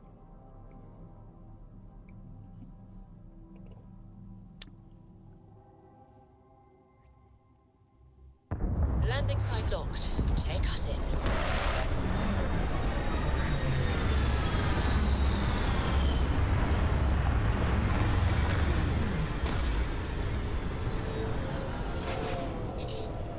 So it's interesting when you have the landing things turned on all the time.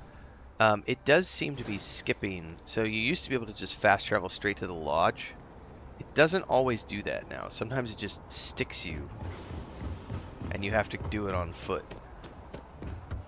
Whereas when you have those landing animations turned off, you can fast travel straight to the lodge, even when you're overburdened, which was the hack that I've used for years.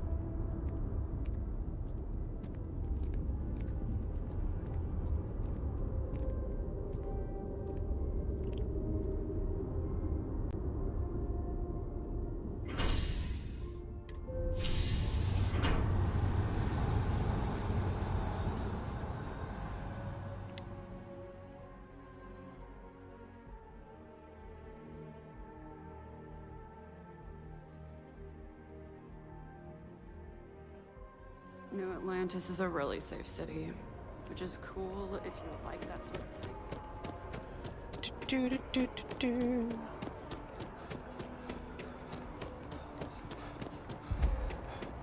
You can do this. Just sprint, buddy. Just sprint. I can't see anything. I'm gonna have to stop.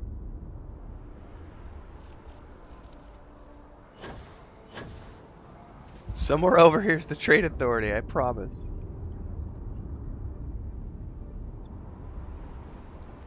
Can you find contraband consistently if you go raid pirate bases and have lots of fights with pirates? And so the easiest way to find contraband is like go to the mission kiosks and look for missions that have you hunting down pirates, whether it's pirate ships or pirate bases, and you will find contraband pretty regularly at those locations.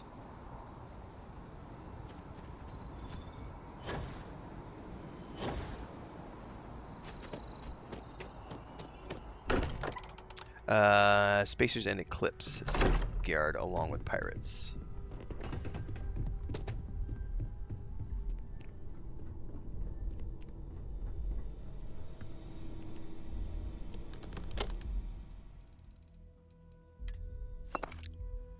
There we go. That put me down to 108.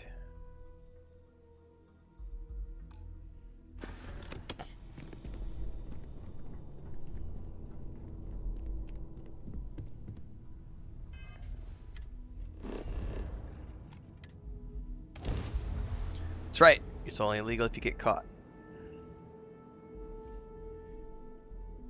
Donna the janitor.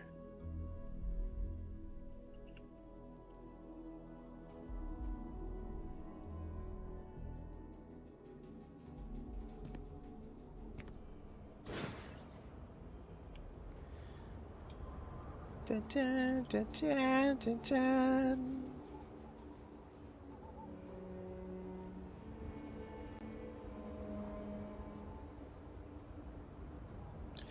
Rocket the Coach says, thanks for inspiring me to start in the world of streaming. I've started a couple months ago and I've been streaming every single day. Finally became a Twitch affiliate yesterday. I follow your Instagram. I always find the content funny you post there. Well, if you haven't already done so, Rocky the Coach, definitely check out the How to Make a Living as a Full-Time Content Creator and Streamer series on YouTube. Pretty big informative playlist over there. It's about 25 episodes that you can go through if you haven't already done so. But congratulations on getting a Twitch affiliate. It's a big step of the journey. Well, you know your opinion, know your onions won. It sounds to me like you're just not going to enjoy the game, which is fine. But I would say that the best thing for you to do at this point is just move on. You're not going to find anybody in my community who agrees with that. In terms of, so they just posted just basically, I thought I was going to like this game. I didn't. And the point for me was when you marry Sarah, the parents not being invited to the wedding. When I brought her home, there was nothing scripted in recognition, therefore I didn't feel like the game did a good enough job on immersion. I didn't enjoy it. I bounced off of it. That's great.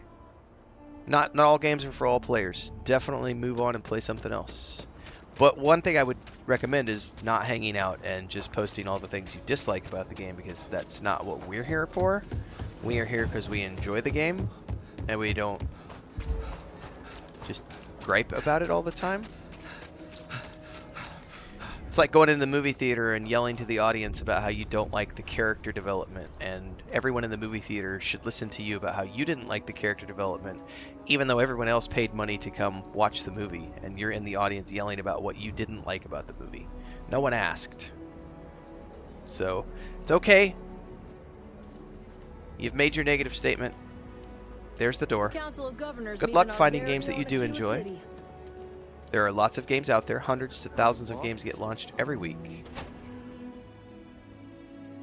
Good luck out there.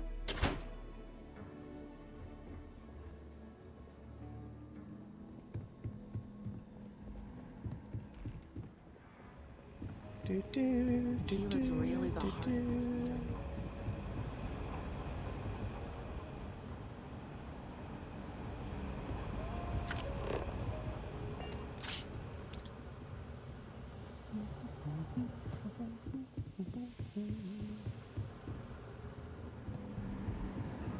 Just making my way downtown. I specialize in cryptography. A lot of smugglers use coded slates, so it comes in handy. Hey there, deputy. Way I hear. How do you like the job so far? Yeah, I'm out there making a difference. That's good to hear. So, what brings you by? Oh, I've done that before, Tiff. The very first time I played the game, I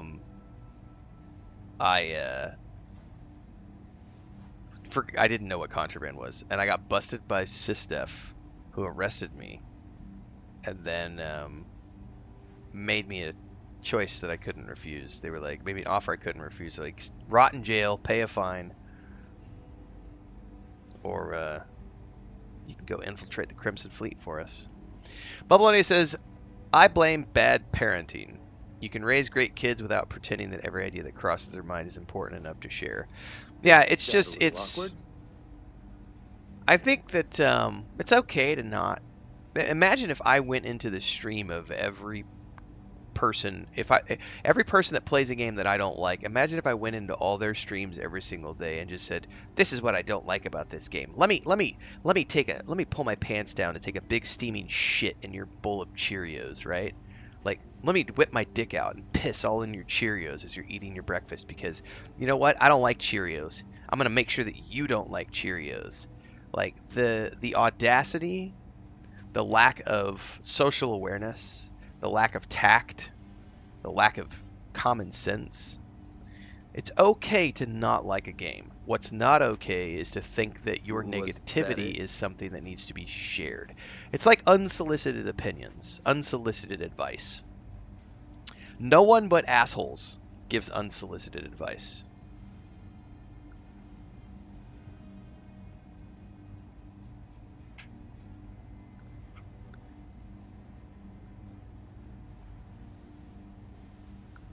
Like, I don't know you. Like, imagine we're both pulling up to a stop sign, and I roll down my window, and I'm like, "Hey, buddy," and you're like, "What is going on?" And then you roll down your window, and I'm like, "Hey, man, speed limit's 55, man.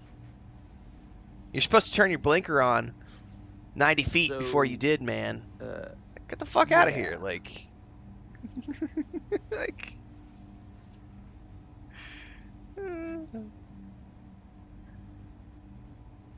Shiny says I'm off Cheerios. And I say that tongue in cheek because I totally gave Gray some unsolicited advice the other day. I was like, hey, titling, which I need to make an episode for the series. It's on my list. I just haven't sat down to do it yet.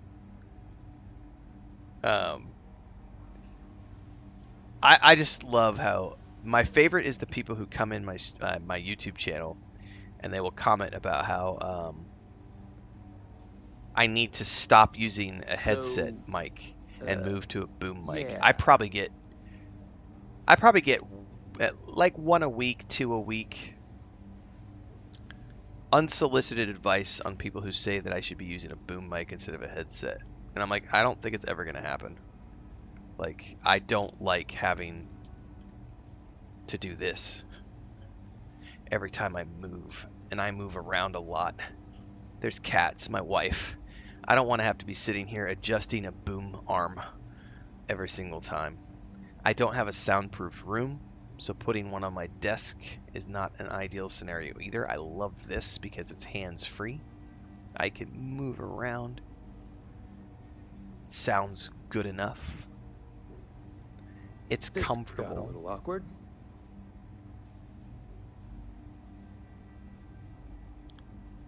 Hey, Renfail, you should tweak these settings to do this. I don't care. Who are you? Random user 7235 in your username? Don't know you. Didn't ask for your advice.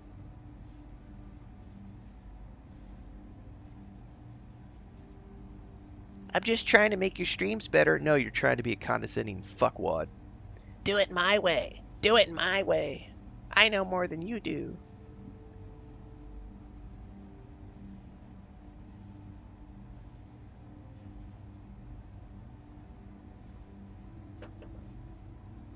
I'm not a real streamer without the boom mic.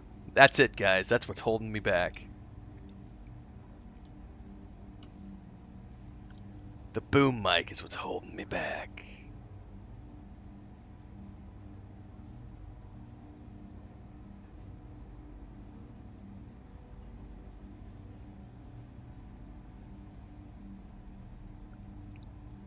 Well, well, what do we have here?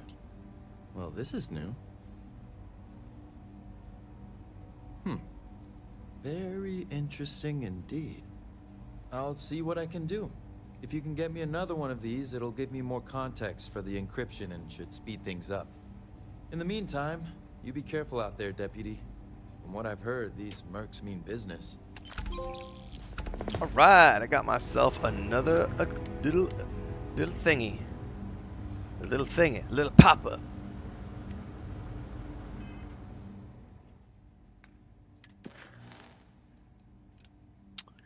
Alright, we are off to the Red Mile. Yes, some of those studio grade mics are expensive. No, I looked into Code Carnage's setup. It's thousands of dollars for the soundboard and everything else. And it's like, yeah, I'm not spending thousands of dollars. Sorry, I don't make that kind of money to justify spending thousands of dollars when I have a perfectly good $175 headset that works just fine and makes me a full-time living. Like, maybe when we're making $10,000-$15,000 a month, we can talk about those sort of upgrades, but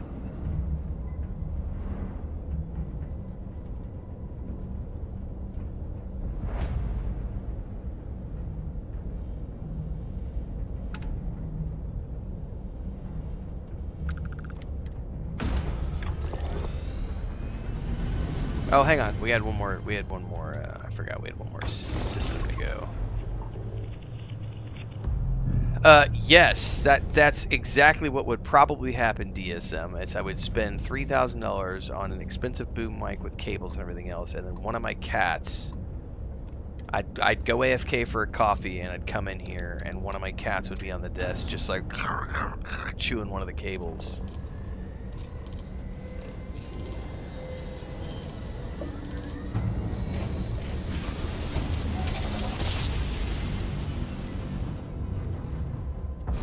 That's exactly. Grab jump. They're not jumping out of here.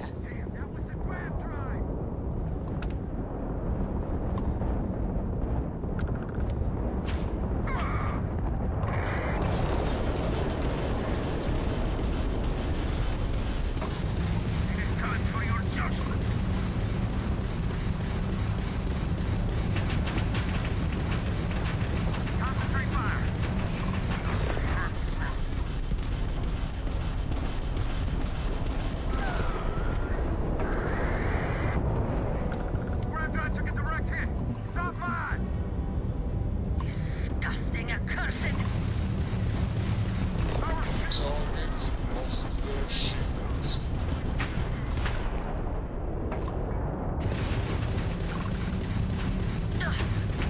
Oh, not a good decision. Not a good decision. No getting out of this one.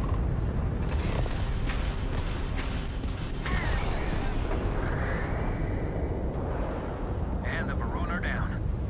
Thanks for the assist. Acknowledge. We really showed those Maroon zealots who owns these skies. That Mustang My looks like a crew cool wants shit. you to know how much we appreciate the help. Any way we can repay you?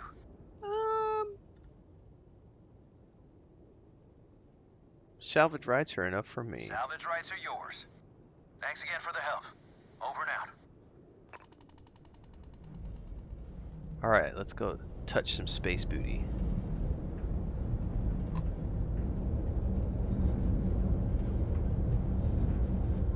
Bootylicious.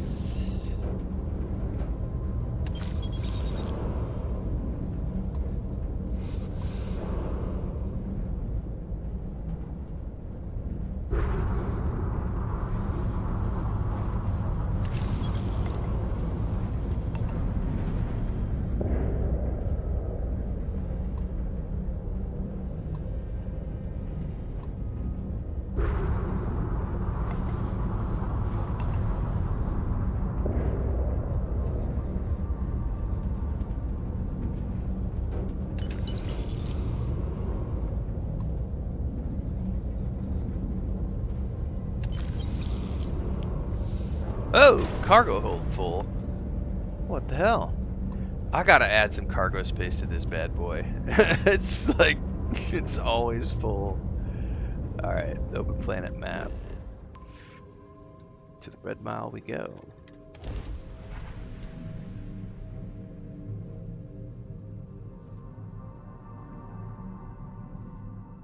Sarah is a little bit of a goody two-shoes, yes.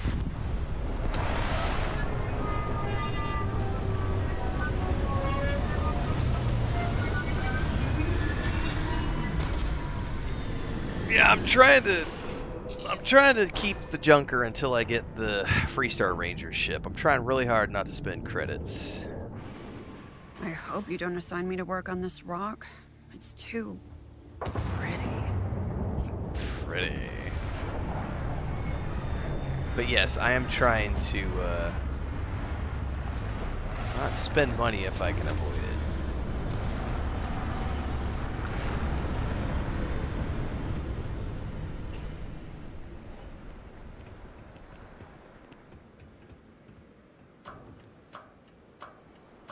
Yeah, especially because it's free, so...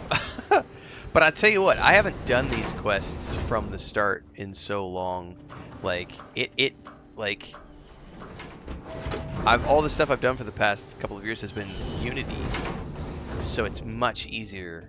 And so I'm like doing it on level, and it's like, this is actually chunky, meaty content. You didn't think we'd notice that you tried to slip away without paying your check? I was just going out for some fresh air. I even told the bartender. You can ask her yourself. I was just getting a smoke. Fresh air, huh? On a planet with no atmosphere. That's enough, Stalker. Lower your weapon. We don't shoot guests over misunderstanding. Sir, please return to your table. It's bad practice to leave our establishment without paying your bill first. If you need some fresh air, pay up, go outside, and come back in and start a new check when you're ready. I'm sorry, but I didn't think it would be a problem. You were wrong. Dead wrong. Dead wrong. That's enough. He was almost dead. The gentleman understands. Now let's all go back inside, shall we? And Stalker, you and I are going to talk about this later. I can't wait. I can't wait. Unless you want to be on my bad side, you better back off. You know what? You approached me, you frickin'... We have words that I can use for you, which I shan't use because I'm in polite company right now. Patrons.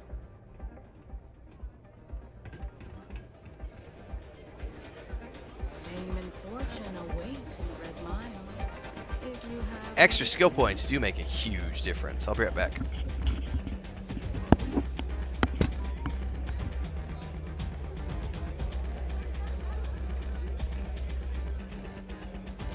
Pardon.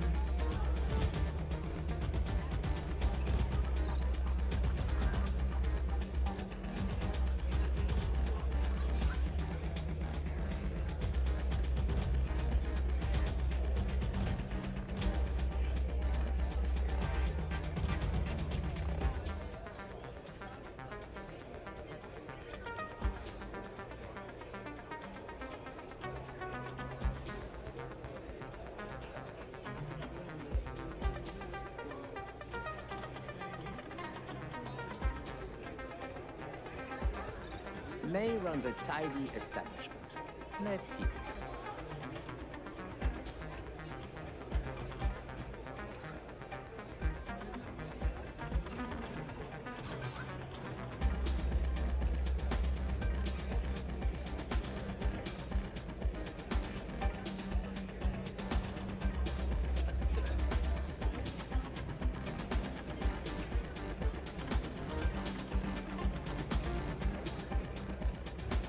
Hello.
smoothly, I trust? Yes, what? Tell me everything. It's about Donovan. He keeps adding to his tab, but he hasn't paid anything. Yes? Don't want to be too harsh about it, but at some point, enough's got to be enough, right? Yes. I can see how that would put you in a difficult position. Were it any other patron, I'd insist on firmer measures. Mr. Reese, however, is a special guest and will be treated as such. If you feel you cannot stand this credit further, come and see me. I'll take care of it. How do you do that? I know it probably chafes at your sense of fairness, but the reality is that sometimes famous people get special treatment. That's just the way of things. Yes, ma'am. Okay. Hello.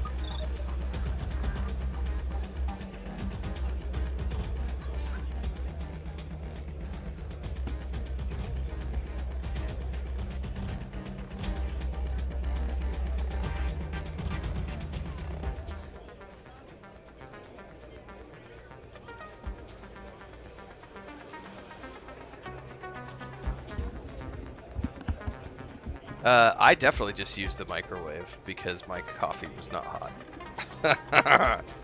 So I have my last, this is the third and final cup of coffee for the morning.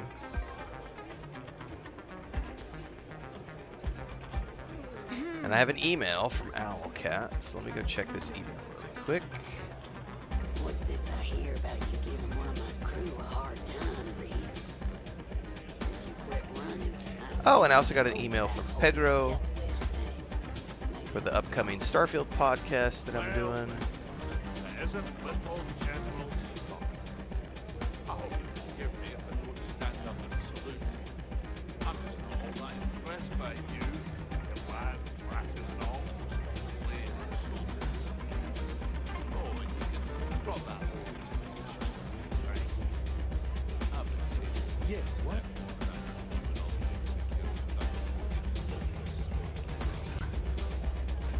Yeah, you will. You better stop messing with my unit, or there are gonna be consequences. Oh, you mean consequences like how you and your bloody weekend warriors are driving all the business out of Red Mark?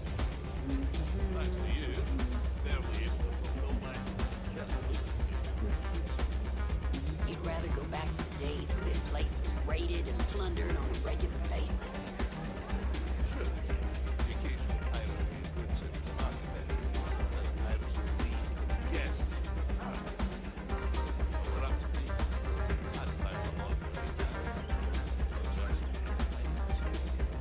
Well, it's not up to you, is it?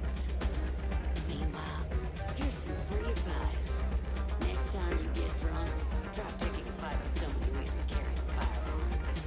I can only hope my subordinates back for so long before they finally get tired of your BS. Get the hell out of my face, you pretentious bugger. I'm a dog. It's a good thing you're so funny, Reese.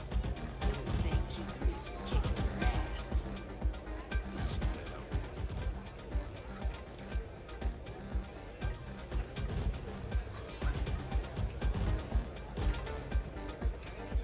Howdy.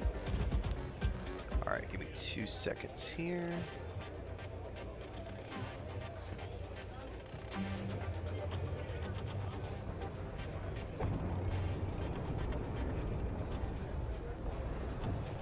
Yes?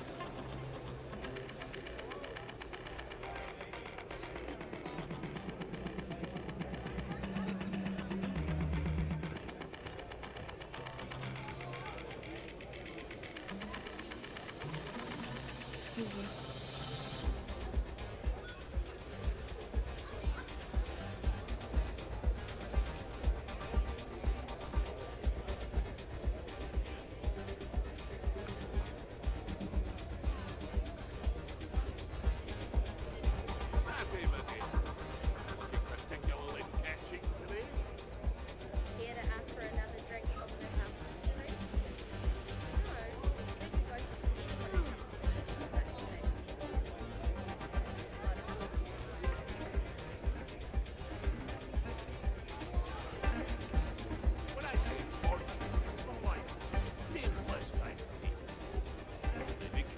We're almost back, guys. Sorry, I had an email from Owlcat Games related to the upcoming Expanse game, which we're going to be playing the beta for here in a couple of weeks. And I just got invited to their content creator group, so I'm getting into the Discord and doing all the prerequisite Discord things that I have to do to get set up in there. Their content creator group.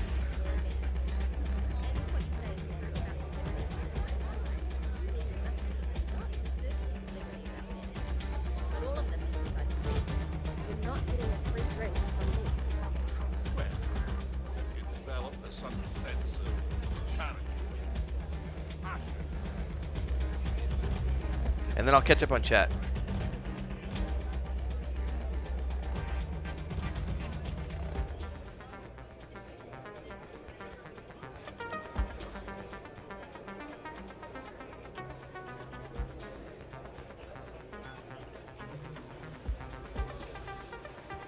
Hello.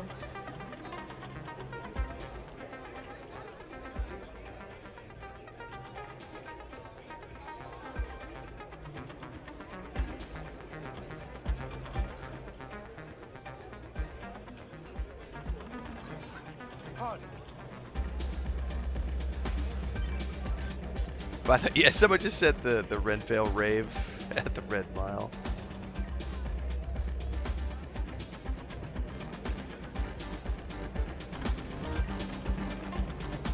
Hey.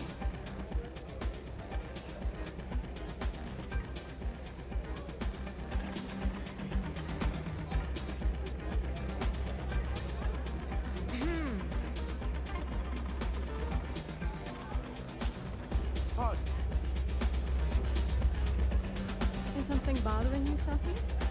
Well, there's something that's been troubling me. Let's hear it.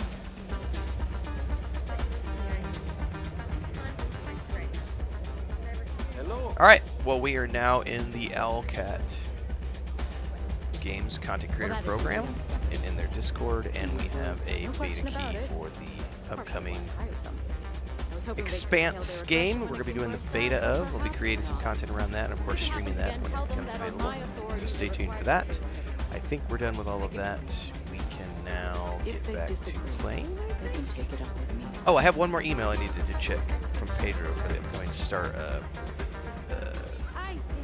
podcast. One second.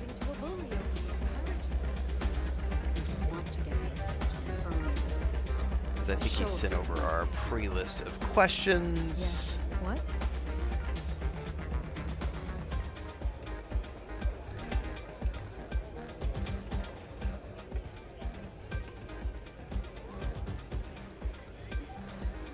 How are you, dear? Go on.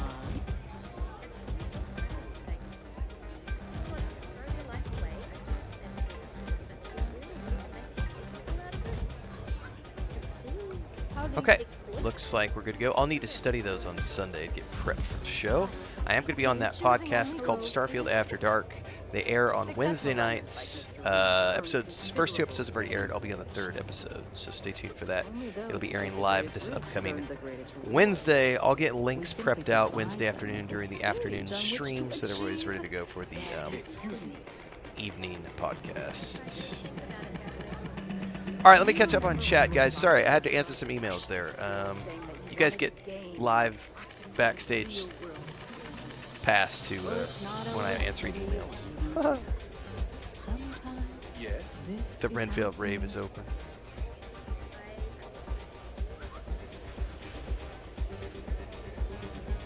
All right. Some people don't take yes for an answer. Hey. Hello. That is right, DSM, Owlcat. Yeah, we've done some work with Owlcat in the past. We covered a couple of demos. They sent me the Voidwalker edition of Rogue Trader for the Xbox after I already did a playthrough on the PC. We've covered a couple of demos of the games that they're going to be publishing for other companies as well. And then I didn't do anything around Rue Valley because it wasn't my style.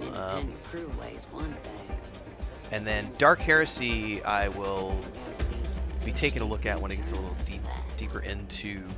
Definitely be playing that one at launch. Definitely interested in the Expanse. It was. I just haven't had time. I've been so busy, and I wasn't sure where it was going to fall this month. And then they reached out yesterday and was like, "Hey." And I pay on time. I was like, "Hey, what's up?" Every time. In fact, Absolutely, I will be covering the Expanse. So I'll probably do a video around that coming up soon to just tell people what to expect around my Expanse coverage coming up. I am tentatively interested in Directive 8020 next month. Yes, tentatively interested. I need to watch some more gameplay on it because I don't know if I'm not a huge horror player, so I need to understand more about it. Is it a straight up horror survival game? Because if it's like Chronos, I'm not going to enjoy it, and it's not going to be worth the $70 spend. Because Chronos I didn't enjoy. Like, strict hardcore, no story mode, limited ammo, wonky controls. I didn't enjoy it at all. I played one stream and was like, nope. Thankfully I didn't pay for that one because they sent me a key for that one. But if I don't have, nobody's reached out to give me a key for Directive 8020 yet, so that would be one I would have to spend my own money on. So I need to see more gameplay footage to understand. Are there difficulty sliders? Can I do a story mode? Is it a straight up survival horror, or is it a first person shooter with horror elements? I need to know more about Directive 8020. I am interested in the trailers I've seen. Not enough to make a purchase yet. Are you playing base PS5 or PS5 Pro, Arcane Gearsmith? Because I can tell you my answer to the crashes I was having on the PS5 Pro, which were to turn off PSSR 2. The moment I turned off PSSR 2 on the PlayStation 5 Pro, 0 crashes since then. That's what the issue was. I am playing enhanced, uncapped, 0 frame rate issues, 0 performance issues, but that PSSR 2 option was causing me to crash, especially in New Atlantis and Jemison. Once I turned it off, 0 crashes since then. No issues whatsoever. Base PS5, I can't help because I don't know. I'm assuming there is a setting somewhere that is causing issues, but because I'm not playing on the base PS5, I don't know. Hey. I would need to go. I've not played either of those games, Esco, so I would need to maybe go watch some Until Dawn gameplay. But I've not played either one of those, so I'm unfamiliar. Wait a minute. Judging by the wide-eyed and clueless look on your face, I'm guessing you're the new deputy. That's right. Wonderful. Well, your timing couldn't be worse. I've spent weeks trying to crack this smuggling ring, and I'm about to take a very important meeting. Okay.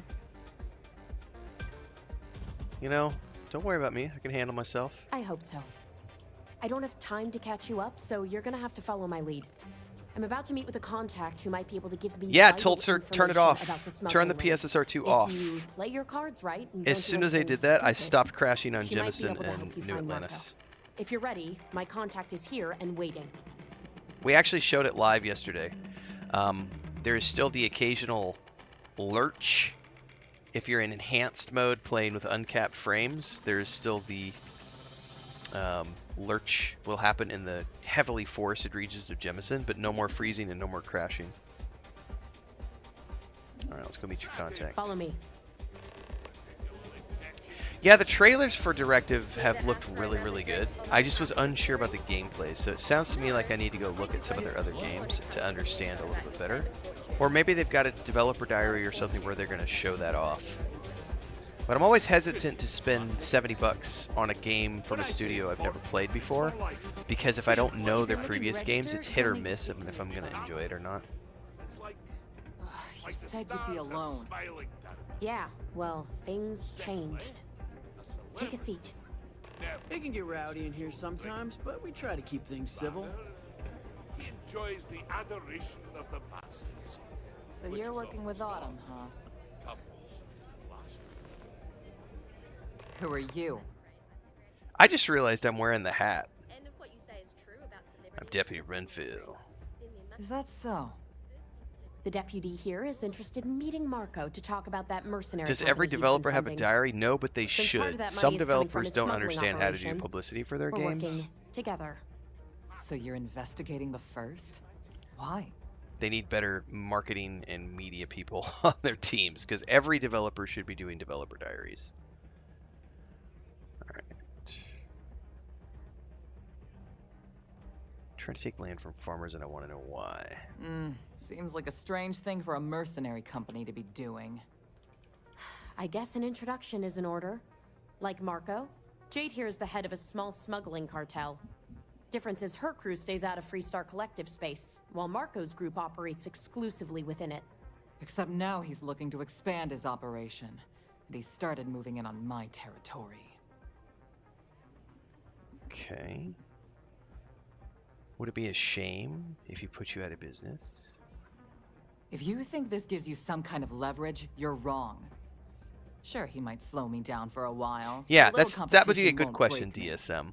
If they're narrative with QT events, I don't mind that. If it's survival horror, that's going to be, I'm going to bounce off of that because I don't like, because that's what Chronos was. Chronos was survival horror, and I don't really dig the survival horror thing because there's no adjustable difficulties. It's limited ammo. You're expected to die multiple times to figure things out, and I don't enjoy that type of gameplay, so. That's exactly what this meeting is about. Look, the bad news is Marco's incredibly paranoid. He never stays in one place for long. The good news is I know how to find him. But you're not going to tell us yet because you want something. I want the same thing you do. I want Marco out of the picture. But like I said, getting a meeting with him can be damn near impossible. One of the few people who can arrange such a meeting is right here at Red Mile. May Divine. We've suspected for some time that Red Mile was a meeting place for smugglers. If she's in business with Marco, she won't give him up easily.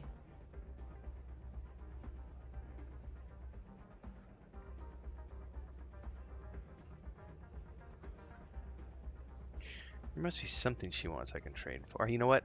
I can be very persuasive. Yeah, well, so can she. I can tell you right now what she's gonna want. More because it's the QTE same similar to thing she Detroit always Become wants. Human or The Quarry. I love She Detroit wants Become Human. runners. It's how she makes most of her money. That was a great game. Of course, people that hard-blooded aren't easy to find. Yeah, well, I'm not going out on the mile. That's a death sentence. There has to be another way. You've been a ranger long enough that too many people know your face and your name. Runners attract a lot of attention. If someone recognizes you and tips off May, this whole thing is shot. You, on the other hand, are just a deputy. It's pretty unlikely that a lot of people know you. You don't have to do this. We'll find another way to get to Marco. Okay. I need to know what the Fist is planning. All right. It's your call to make. If it's really as simple as asking May Divine for a meeting with Marco, then I guess that's all you need to do. We'll wait here for you. Try not to die. Try not to die. You're really going to take on the mile, huh?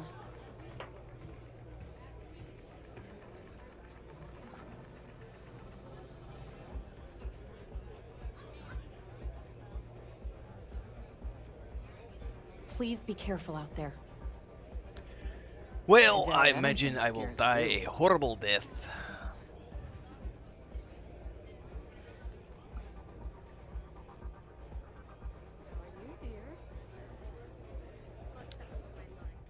I wish there were different types of hats. That hat is a little too... I would like a flat-brimmed hat, like the Clint Eastwood Josie Wales style hat, as opposed to the upturned... I don't know that there's other styles of cowboy hats.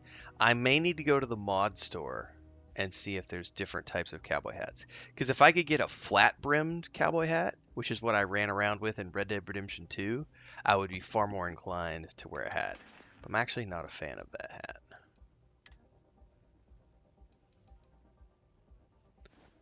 So we're going to take that off. Oops. Dustwear, yes. Hat, no. Here we go. No, I don't think making dev diaries makes games better. Garrett says, look for a farmer's hat. They are flat brimmed. I did not know that there were farmer's hats in this game. Let me go Google what the farmer's hats look like. Just Developer Diaries makes it makes it easier for us consumers to make educated decisions on whether we should buy a game or not. Farmer's hat, Starfield. Does someone have a picture of what this look like? Oh.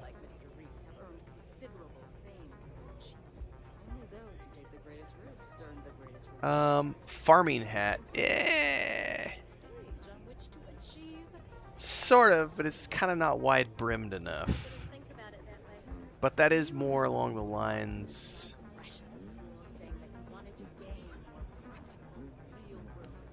Is there one called Better Starfield hats? Hang on, you guys have got me. Hold on. We're going to the creation store, kids. Because now you got my interest peaked. Yeah, fistful of dollars kind of hat. You're goddamn right.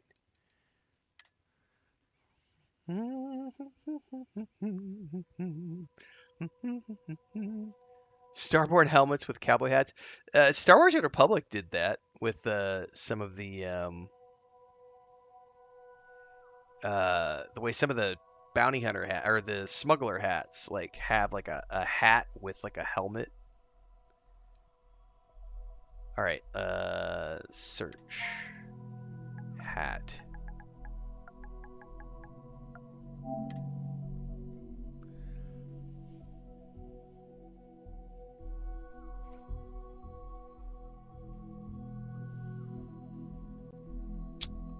I mean, I don't see any hat packs that are jumping out immediately.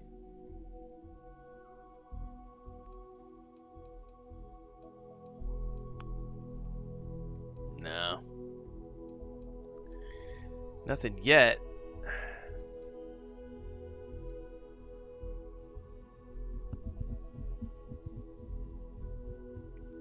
Right, I think that's the one you're talking about, the bounty hunter outfit right there.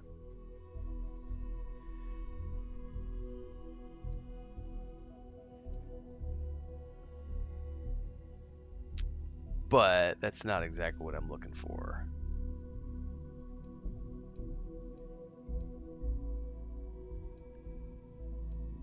I think Bubbleonia might be using this. I saw one of his characters that had like the sleeveless. Dude, I do like the duster, like the duster that he's wearing. That's pretty cool.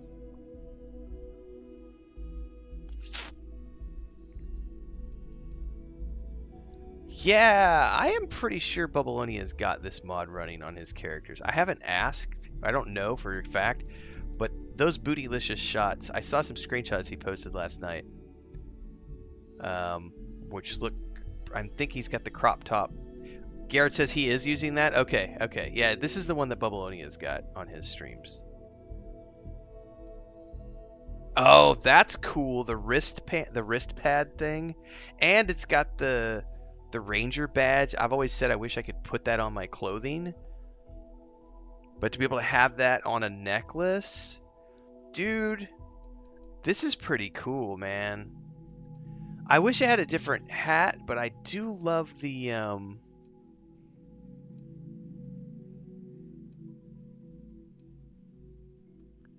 I like the duster a lot.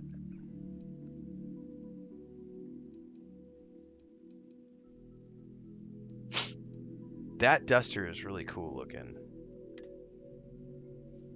And is that like a breather piece?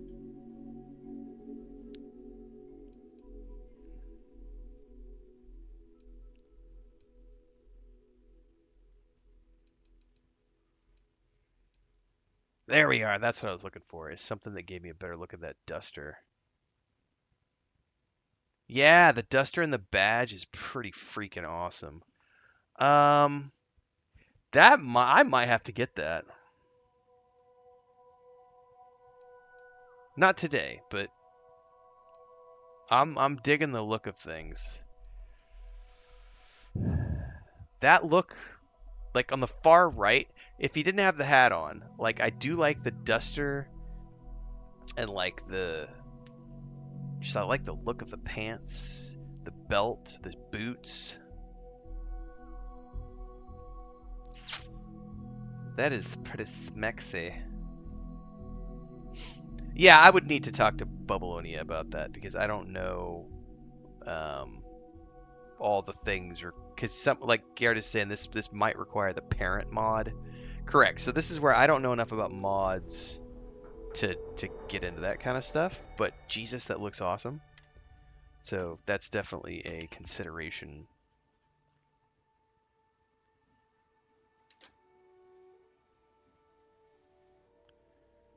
Yeah, it's not bad, but I would like a flat brim hat, and I don't see one, so it's all good. It's all good. Well, it's not always pretty or even fair, but sometimes this is how things work. I understand.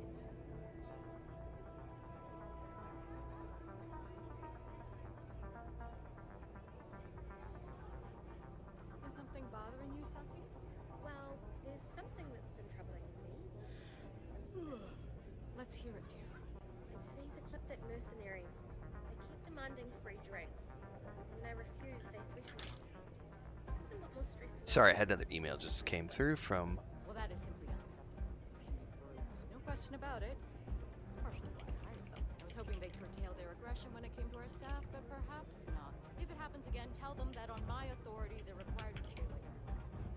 I give them enough money as this. If they disagree, they can take it up with me personally. Sorry. If you're sure. I had to go do some salutations over on the Owlcat Discord. Alright, I'm here. Ducksbus says, restarted my game, still did not pick any of those feed things. Smoke less weed. Pay more attention. Dokes. If you fancy Yes, yourself a red Josie mile Wales rat, outfit would be just awesome. Speak to me. I would totally be down new for that. Face. I wonder, is this the face of a brave runner here to challenge the Red Mile? Or simply one seeking a respite from the burdens of life? I My am name a is respite May, seeker. And I'm the proprietor of this establishment, home of the famous Hi. Red What's up, Mile. Blanca? You doing, sweet? I assume you're familiar. Did you get your tamale today? Did everybody see you eating your tamale on stream? I'm gonna have to go back and see if I can't find that clip and share that out on social media this morning. That was during one of the breaks. I don't know if that got on camera or not, because you were begging for my tamale and then you got 3 bites and you stuck your face in my bowl.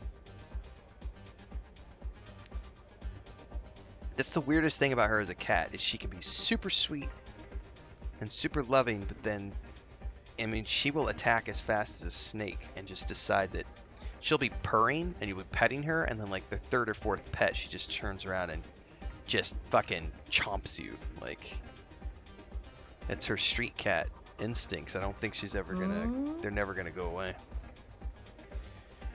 Never heard of it. Never heard of it. Never heard of it? I won't even ask. Oh, how she that's totally had the possible. zoomies yesterday. You're in for a treat then. The Red Mile is the settled Right now, she's system's just most doing her, exciting sporting event. she's taking a Brave bath. contestants from all corners of the galaxy come here to try their luck in a deadly race to the finish. Those that survive are celebrated as champions. Those that don't are quickly forgotten. I'm happy to answer any other questions you might have. In the meantime, please enjoy our world's famous hospitality. I would love her outfit, by the way. Looking for Marco Graziani. I understand you two are equated. Like, I would love her outfit to be able to put on one of my companions. That is true. But Mr. Graziani values his privacy. What is your business with him exactly? It's definitely an overstimulation thing, but because she grew up as a street cat, her thing is when she gets overstimulated, it's not like, you know, because all of our cats who we've handled since they were kittens, you know, when they start getting overstimulated, the tail will start to swish a little bit. They might meow and let you know, hey, that's enough. And occasionally, like, Leia or Luke will kind of, like, maybe grab a hold of you with their mouth, but they won't, like, bite. They'll just like grab you and be like, "That's enough, Dad. That's enough." She doesn't do any of that. She just immediately is like, 1, 2, third pet, and never uses her claws, but the teeth, man. She is a Anything biter else and draws to blood say? all the time. It's a private matter. I'd rather not discuss it. Quite a leap of faith that you're asking me to take.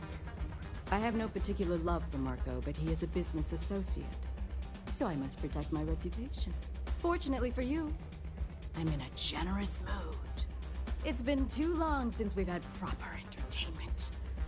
If you're willing to provide it, I'll give you Marco. Are you prepared to Hey, run as long the as red she doesn't mile? paint naked.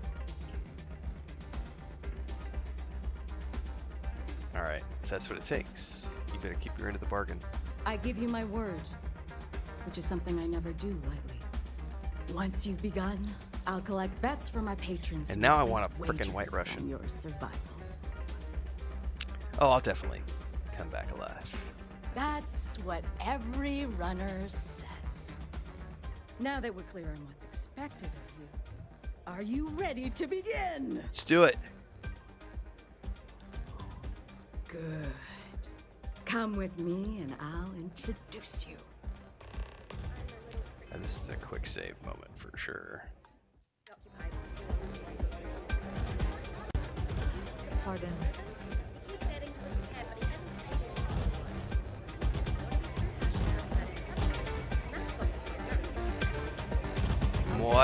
Maud or Mauve? I don't remember. It's been a while since I've seen the Lebowski. It's like, just your opinion, man. Valued patrons and honored guests, for one brave soul, the hour of fate is at hand.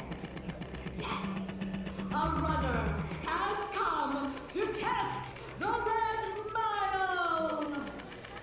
Now is your chance to get a good look at our fearless challenger as you contemplate your wagers. Do you see the fire in See their ya, Shiny. Have fun. Thanks for being here. Be safe. Fixing the road stuff. Doxter says, just finished watching your shipbuilding video. I'll be dabbling tonight. Good luck. Have fun. The rules are simple. Go through the door and take the elevator down to where the mile begins. Activate the beacon at the base of the tower you see in the distance. Once you've done so, return here alive and your run will be complete. Go now, runner. Thanks, Detroit. And see if you can survive. Thanks for the kind words. I do make a lot of guides. I forgot. I've got like 3 more Solasta 2 early access guides that I forgot to publish because I got busy with the trip. And those never got published, so those are going to be coming out this week. And we may do a second run at some point. They haven't done any major, so it's early access and they're moving along at their own pace. So I don't feel the need to rush. But Solasta 2, if you're not in the early access for that, I would, if you loved Baldur's Gate 3 early access, it's definitely something similar. My condition was in.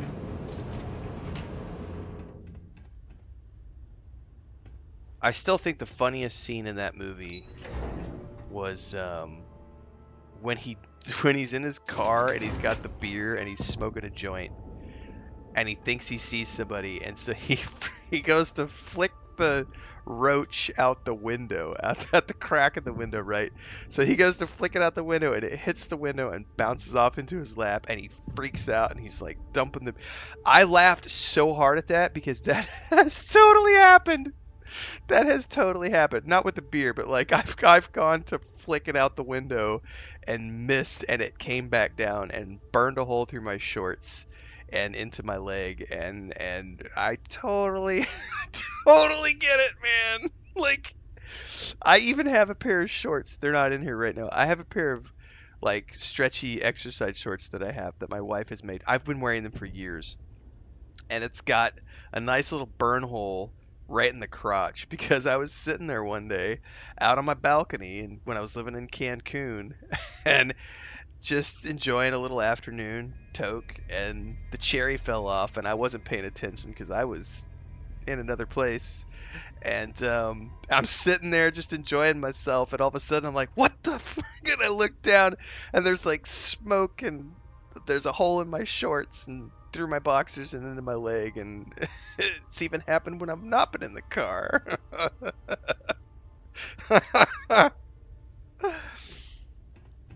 Here's another anecdote, guys, for those of you who are partakers of the Santa's salad.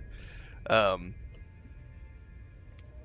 no, that pair that I'm talking about, Detroit, they're about 10 years old. They might even be 12 years old. They're an old pair of joggers that I've had for years. So my wife was not she didn't grow up in that culture, in that environment, right? So she got introduced to that culture and environment because of me. And she'd always laughed because when you get down to the end and you've got the itty bitty end, you totally take a pair of tweezers, or if you've got the medical forceps, right? Like forceps or tweezers, that's how you take care of the end of it, man. And we were watching recently we watched this movie. It's with Leonardo DiCaprio. What is it, The End of the World or something? I can't remember what it's called. I gotta go look at his. It's with Benicio del Toro. And he just won an what's his name? Just won an Oscar for this. Sean Penn just won another Oscar for this movie. It's the one that just came out. One Battle After Another. I think that's the name of it, actually. This is what happens when you fuck a stranger in the ass, Larry. That's such... Dude, Lebowski's great. Is that this movie? Yeah, One Battle After Another. So in this movie, there's a scene where Leo's character is like, he's a burnout, right? And so he's on the couch and he reaches down and he's like got a pet of medical forceps and he like sparks up and he's like using the forceps. And my wife was like, wait, that's a real thing? And I was like, it's totally a real thing. Like anybody who has ever spent enough time doing it the old school way with rolled up doobies, you're gonna use a pair of tweezers or a pair of forceps at some time in your life to get to the end of the nub, man. But she was watching that scene and she was like, that's I thought that was just a you thing. And I was like, no, honey. That's an everybody thing. That's what you call a roach clip, baby. Oh. We've gotten to the adult portion of the stream, everybody. That makes me laugh, though. I was just like, oh yeah, it's definitely a thing. Guard coming in for an 11-month resub over on Twitch. Thank you, sir. Thank you for the support. Thanks for being here. I could have taken credit that I'm the one who came up with it. It's like, yeah, babe, Leo's only doing it because I made it famous.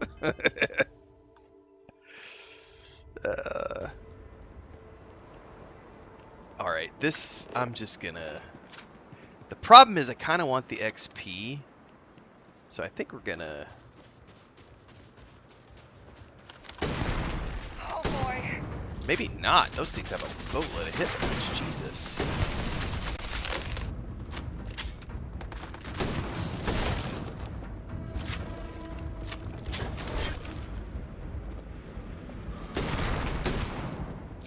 How much XP did they give?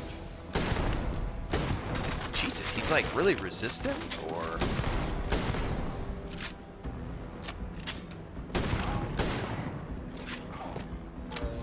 How much XP did I get? I totally didn't see. I'm not wasting my ammo. That's a lot of ammo and time. Just dropped in to see what condition my condition is in.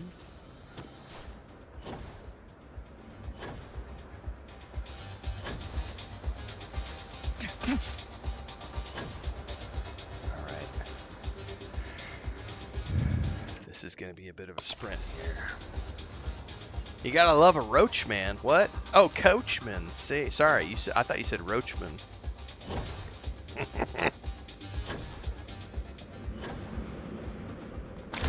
Oh, what the fuck just happened there? I did not mean to like fall down. Run!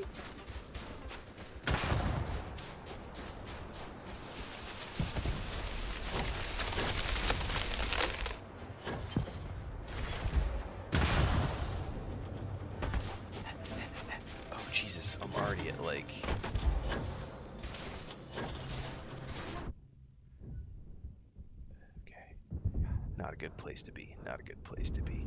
Not a good place to be. Not a good place to be. Not a good place to be. Not a good place to be. Don't stop. Don't stop. Oh my god, big critters. Don't stop. A roach a day keeps the doctor at bay. Oh my god, that's a lot. Oh! Get the fuck out! Oh!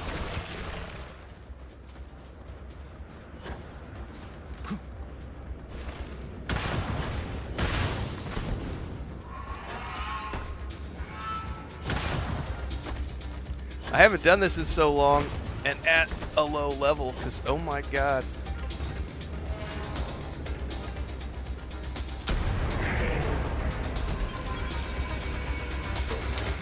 Grab it all. I'll take that. I'll take that. I'll take that.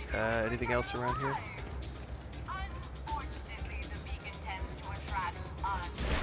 Oh shit.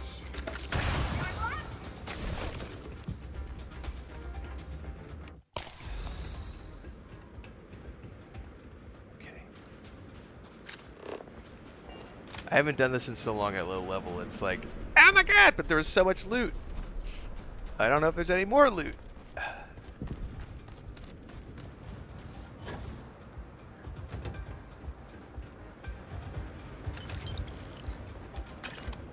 Oh, Jesus, they're right here. Oh, fuck me. I just need to go. Stop worrying about the loot. Okay. Okay. Okay.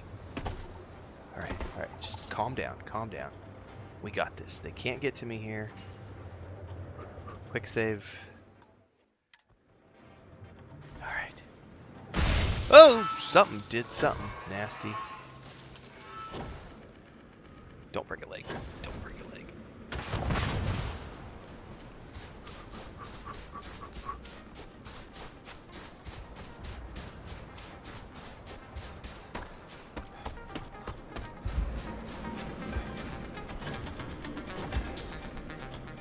No!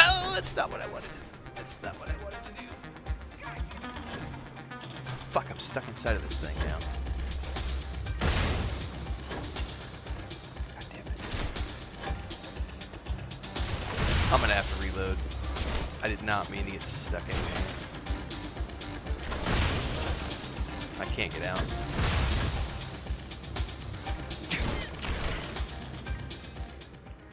I thought it would have like a collider on top that I could land on top of.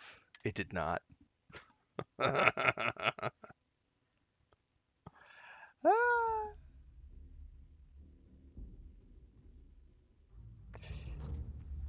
That's right, the one place where the loot will definitely get you killed because they have a ranged attack.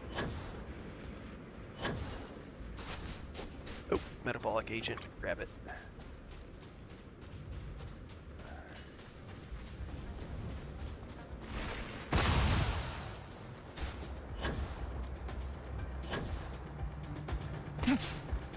Just don't break a leg.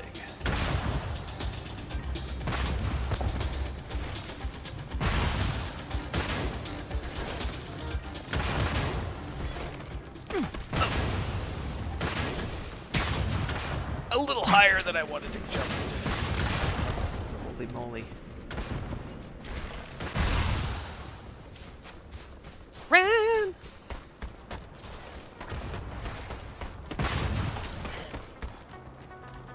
Grab it and go.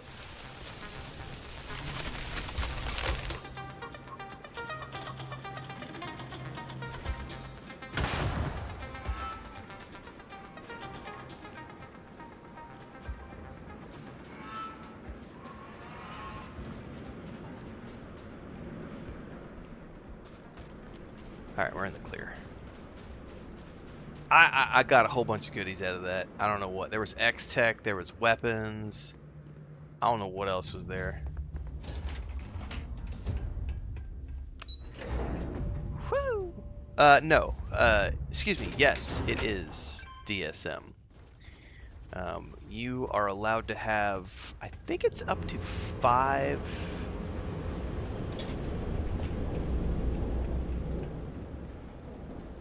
I'm pretty sure it's 5. You can have up to 5 vertical organic objects per household in the garden for personal use. But no more than 5, unless they've changed anything in recent years. Thanks for the bits. Mellerex did an in real life ban. The word is slop.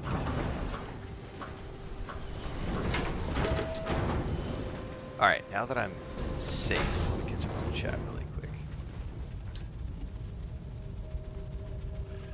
Prime Lover says, been following the streams where I can. Tips and coverage are useful. I picked this up with the PS5. Have you been having any crash issues? No, because I'm on the PS5 Pro. I was having crashes until I turned the PSSR 2 off. I should probably do a video about that because I'm getting a lot of questions about that. I don't know about the base. PS5. You'll find more guns later on, Justin. I don't know about where to buy them, but you will find way better guns as you get deeper into the game. You'll start coming across the advanced weapons. Yes, Deep Space Nine is awesome. Voyager is also awesome. That's right, JK. The best part of roaches is saving them all up and making a super roach when you're done. It does not have the best flavor, but oh my god, if you want to talk about potency.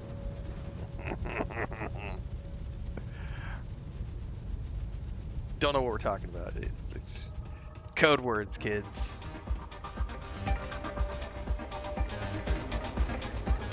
Pardon me? All right, May, pony up. Congratulations, runner. You have succeeded where most have failed. In fact, you seem none the worse for wear.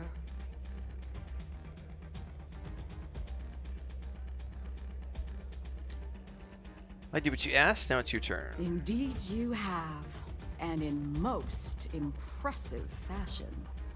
As promised, I'll set up your meeting with Marco.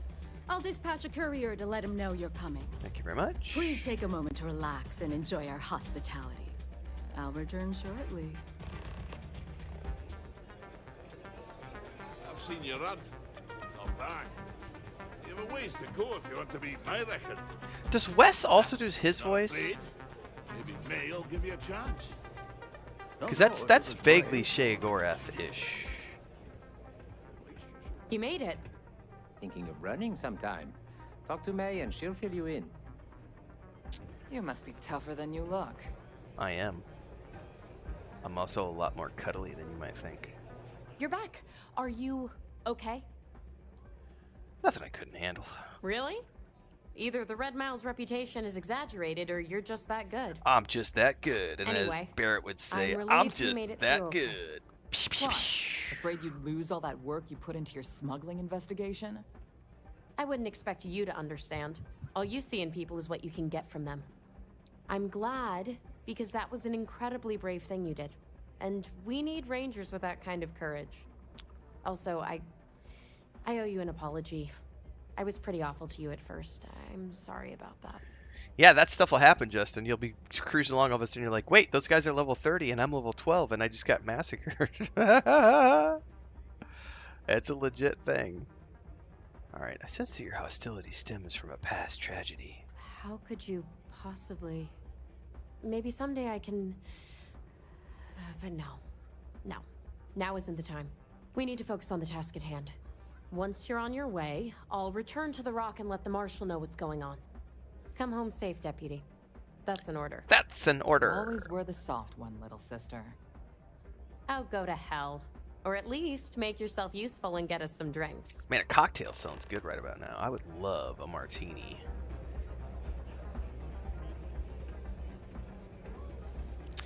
Hang on. Somebody redeemed a... I considered placing a bet against you, but I didn't. Do I ever go to TwitchCon or stuff like that these days? No, we actually had a discussion about this a while back, but we can have the discussion again.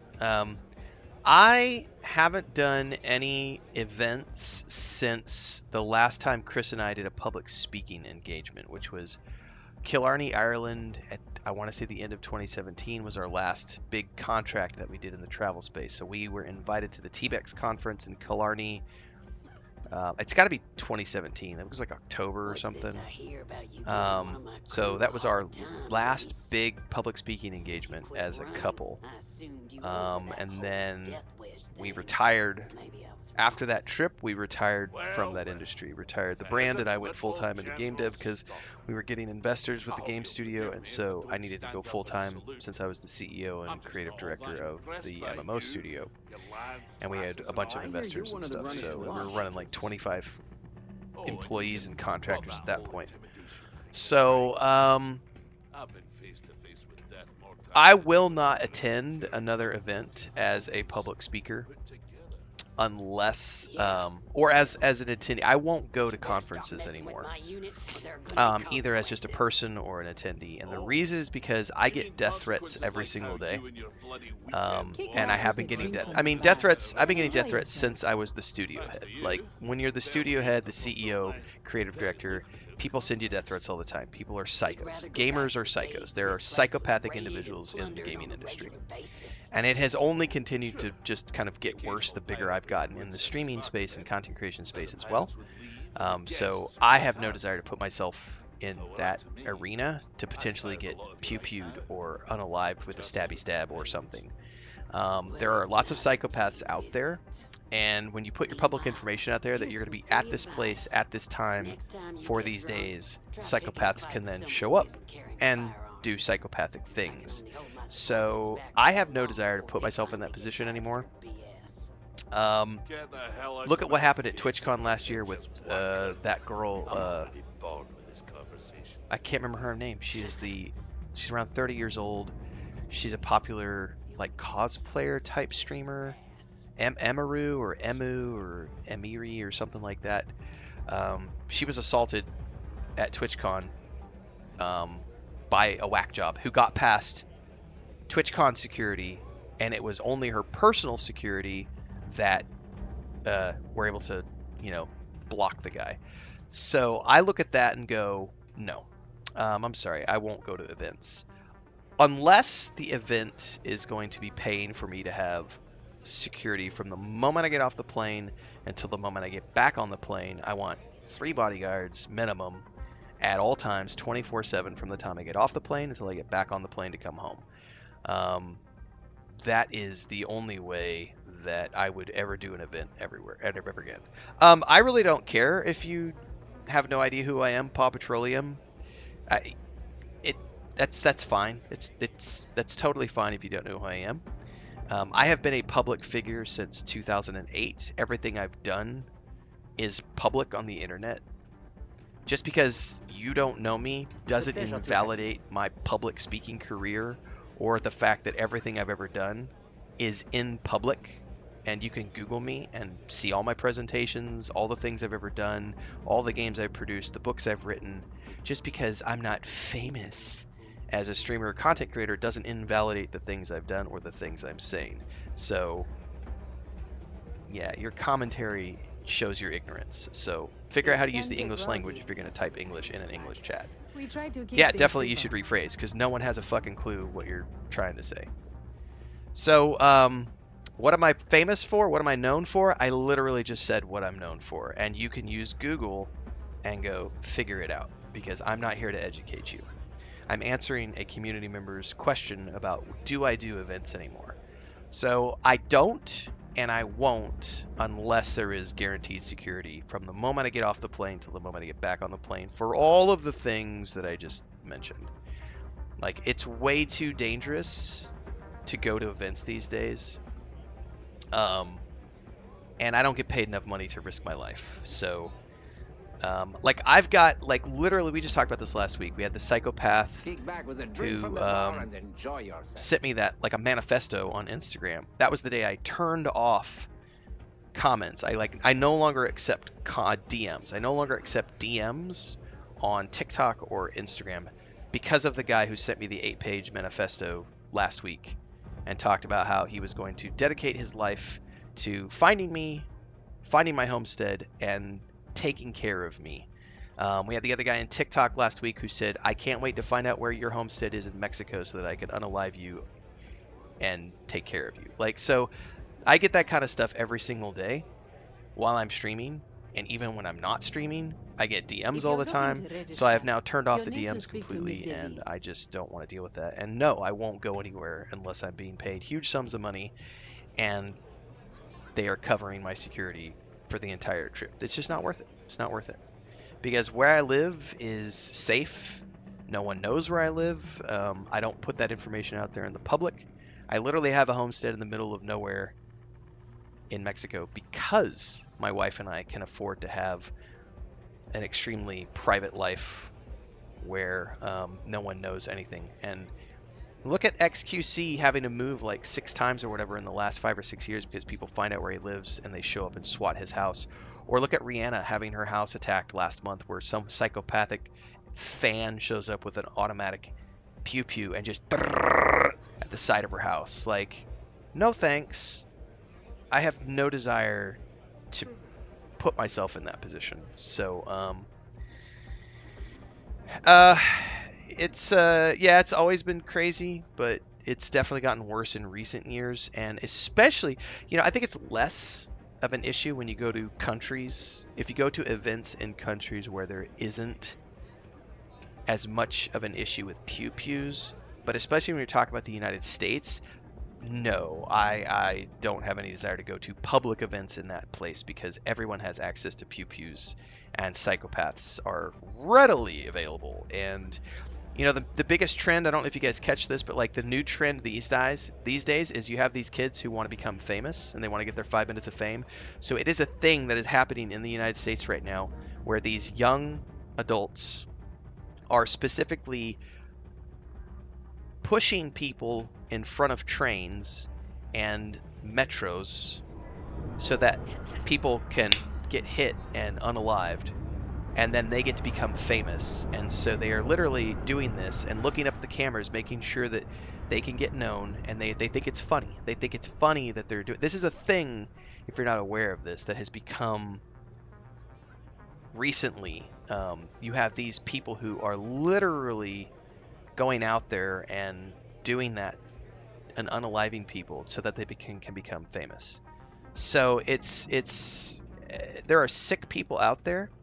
If you haven't done this before, go look up the subreddit for Renfail, and you're going to see I don't have anything to do with it. It is a mentally unwell individual who has multiple accounts that he runs, and he's obsessed with me as a human being. And it's a very sick place. Go to the Renfail subreddit sometime, and you will find yourself looking into the face of insanity and someone with a very sick obsession, stalker level obsession with me as a human being and wanting to unalive me and cause harm to me in a very public way. So I take those types of things very seriously, which is why I don't go to events. I don't go to conferences or things of that nature. Someone asked, why did I go to Bethesda? Well, that was a private event. No one knew I was going. It was under lock and key. I wasn't allowed to talk about it until after I was already there. So something like that I'm not afraid of because no one knows. Like, everything's taken care of. I don't publish anything. We don't talk about it. And then it only becomes a thing after I'm home. So, all of this is besides the point. You're not getting a free drink from me. yeah, there are psychopathic people who are out there. We've seen some of them in my streams too. We have the one guy who comes in and he's like, "You banned a developer," and he has multiple accounts and he starts going off and he super chats his rage comments, and we just keep deleting his accounts and thank you for the money. But I mean, these type of people exist. And no, we're talking with our community RMF. And if you can't handle that, you know what? I'm not even gonna go there today. We're just gonna ban you straight out. Stop talking, play the game. Bye-bye. No, we're not even gonna play. I'm not in the mood to play with my food this morning, so we banned him immediately. Pizza Man says, I believe it. I used to be an EMT. I've transported many a psychiatric patient at 1 a.m. It's secretly Bubbleonia. Yager Tiger says, that's why I live in the middle of nowhere. That's why we live in the middle of nowhere. Yep. Lady Atara says, people wonder why being an anonymous VTuber is so attractive, especially for women. but then those people whose faces are known are haunted by crazies. Oh, this is a legitimate thing. I have said multiple times, lady, like, you think it's bad for me as a middle-aged white dude? Try being trans. Try being a lesbian. Try being a gay man. Try being a minority of any type. My wife gets shit all the time for she gets secondary racism because she's married to me, and I get secondary racism because she's married to me, and I speak Spanish. Like, there's a whole subset of people who think that brown-skinned people are bad, and they have no problems letting other people know that they think brown-skinned people are bad. So that's a thing, you know. Racism is still a thing in the world, you know. Jordan says public events in the U.S. are dangerous as hell these days with the mass pew-pewing events that keep cropping up. 100%. 100%. Jules says I'm a trans lesbian and get wild message in some of my social... That's the thing. Like, you think it's bad for me as a single white dude? Not single. What I meant by that was an old middle-aged white dude. I'm not single. My wife's going to come here and smack me. As a middle-aged white dude, like, that's nothing compared to what some of these minorities and other people have to deal with. Joe says, I don't understand that kind of mindset. I mean, being that obsessed and angry over someone they choose to watch when they don't like it. The big thing is, you know, because I ban these people left and right, they get really upset when you ban them. Like, really angry that you've banned them. But anyway, I would urge you guys, if you want to see something really sick and twisted, go look at the Renfail subreddit. I don't have anything to do with it. I didn't even know it was a thing until recently, and I glanced through it and went, this is an individual who is very messed up in the head, and is literally, they have multiple accounts, and it's a sick, twisted place of someone who is mentally unwell. And that's the type of person who makes me go, yeah, I'm not leaving my house. I'm not going to any events. Because those type of people exist. And the worst part is, they are the people who want to get famous for taking care of you in a live format. They want to push you in front of the train on camera so that they can get famous for taking care of you. And so, because those people exist, like, yeah, I don't want to put myself in that position of being on camera. I mean, not to say that I'm that level, and I'm not going to mention names, but if you guys remember, maybe about 6 months ago, there was a guy who was in a live setting, who was in the United States, and he was unalived during a live event by someone. That exists because people want to have the fame of taking care of that person in a live setting so that they can feel justified for their feelings and have their echo chamber be like, yeah, man, you did it. Good for you. You took care of it. And they don't care if they go to jail. Like, they don't care because to them, they're doing the world a service, right? Of cleansing the world. So, no thank you. No thank you. I will stay where I'm at and continue to stream for the anonymity. We were just talking about that. We were just talking about the trend right now of people pushing other people in front of trains and metros. It's a horrible, horrible thing, and that's why I don't go anywhere. And why I don't do events.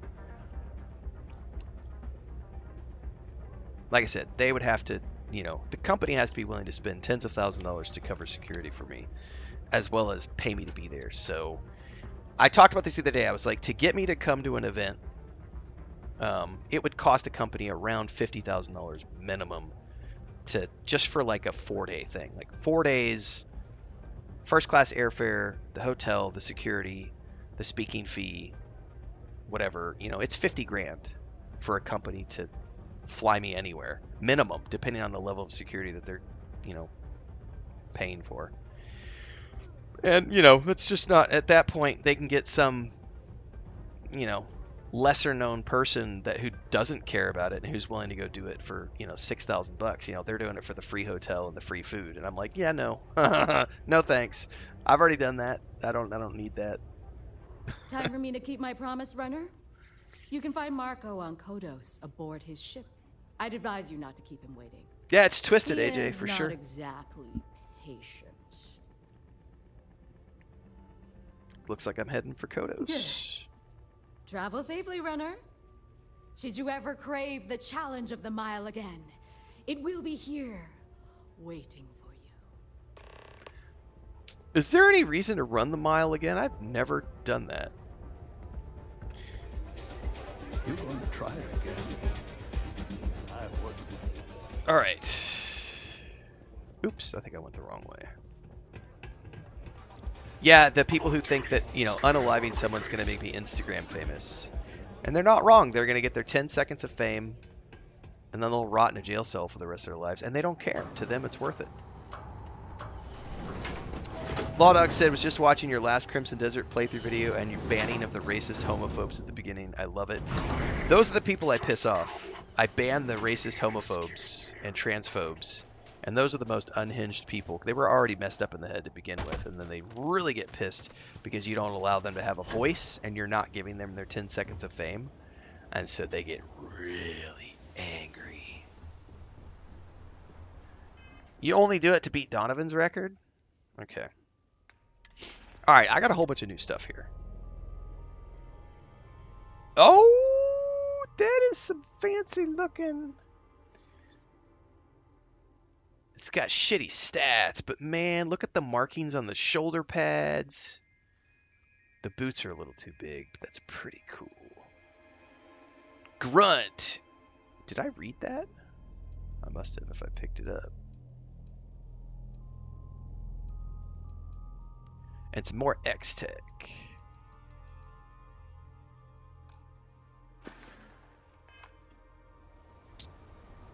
Alright, back to the cockpit. Thank you, AJ. Many people do. Round of 7 says, I'm glad I'm living in a quiet place in Belgium. Yes, so our little town where we have our homestead is less... It's around 30,000 people, right? We live on the edge of town. And we actually did a video last week on our homestead channel of the property that we bought out in the woods, which is a planned expansion that the city is doing.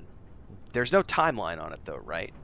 But it's already, like, it's already been, like, we have the city, like, we already have our street address. We know where the streets are going to be. So that is out there on the edge of town, and we'll eventually get, like, water and septic and electric. And so we just bought that as something to hold on to. And, you know, maybe we build something on it later, and we're already looking at additional farmland now to maybe build something on. No, there are no expats where I live in the same place that my wife grew up in. There is one other person who lives here who is a white person, and she is a missionary from a church in the U.S. But that's it. There are no... there's no... yeah, it's not a lot of white people out here.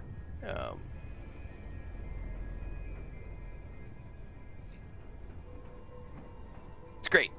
I live in the middle of nowhere, and it's awesome. I read the dev diary this morning, Lady Atara, for Crimson Desert. The big thing that I saw was they're adding difficulty modes to the game. So they're going to add a story mode and a hardcore mode. So you'll be able to... Oh, Chris goes to church with her. She's right across the street from me. She's a super nice lady. Like, we're literally... She's our literally neighbor across the street. She's a really nice lady. But, you know, Chris goes to church with her.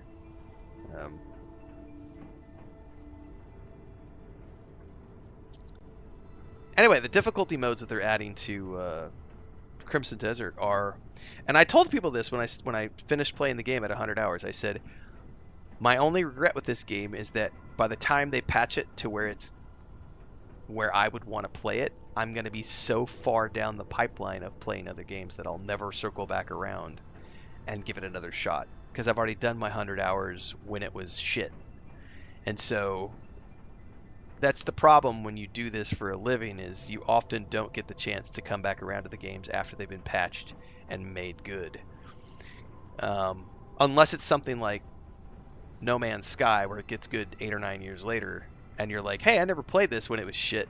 Now I can play it when it's good.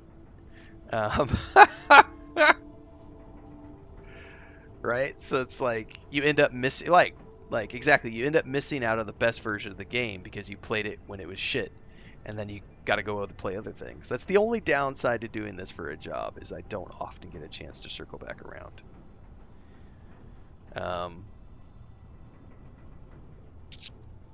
But I had fun while I was there, despite the struggles.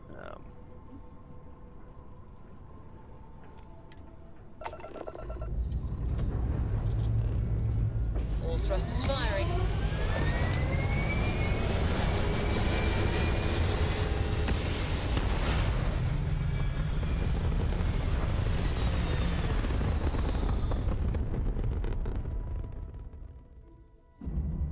Retros firing. Orbit stabilized. I'm sure someone's done the math on that, Dinvision. I don't personally know how the stats. I don't know how the protection stats work. I'm sure somebody out there has done the math on that, though. Like, how much does 50 resist really equal? Is it blocking 200 damage or what?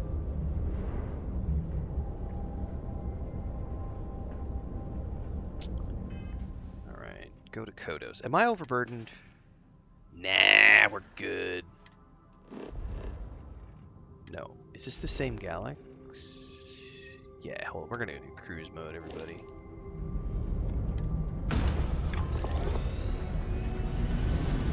Oh, no, we're not. Sorry, that's a different galaxy. Different system. I'll definitely be doing a full Starfield playthrough before November, because November is when GTA 6 is coming out. I don't think they'll push it back again.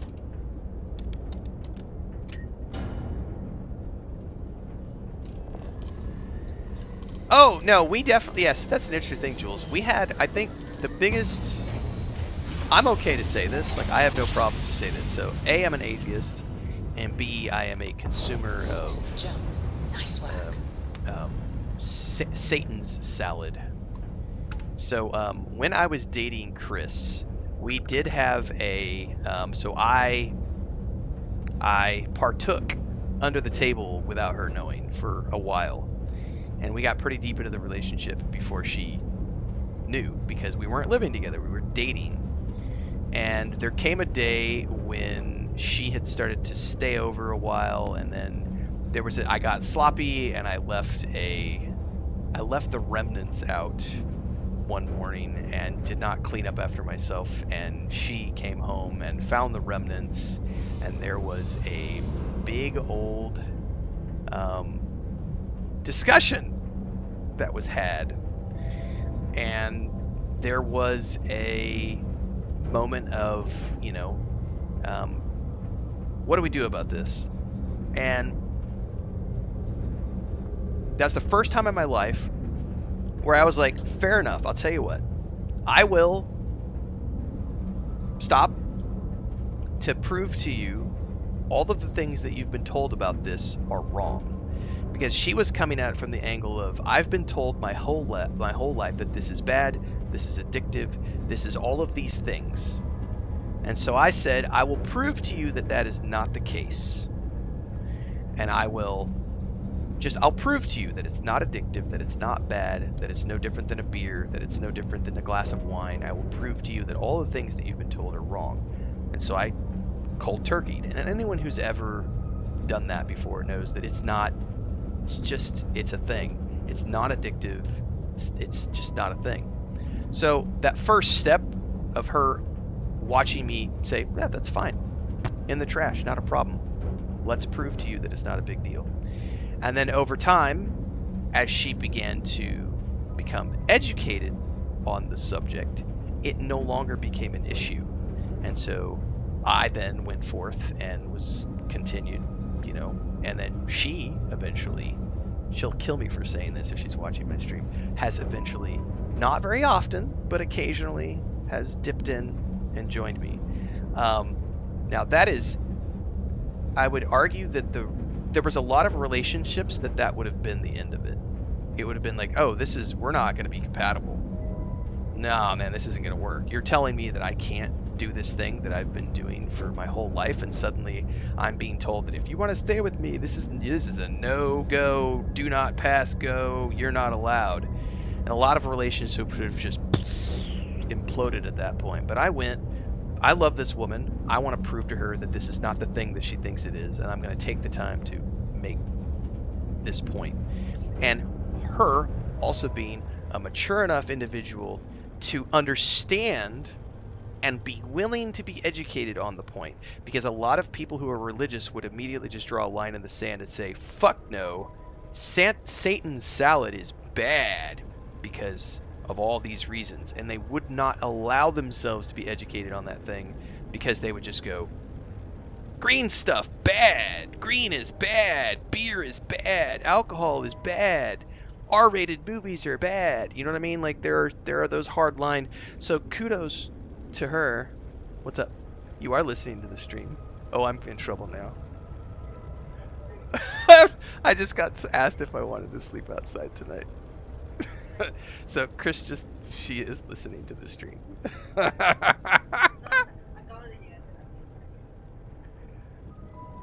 Oh, Smeagol. What are you doing? Don't forget Blanca's right here, so yeah, he doesn't want to be in here anyway right now. He's being a big baby.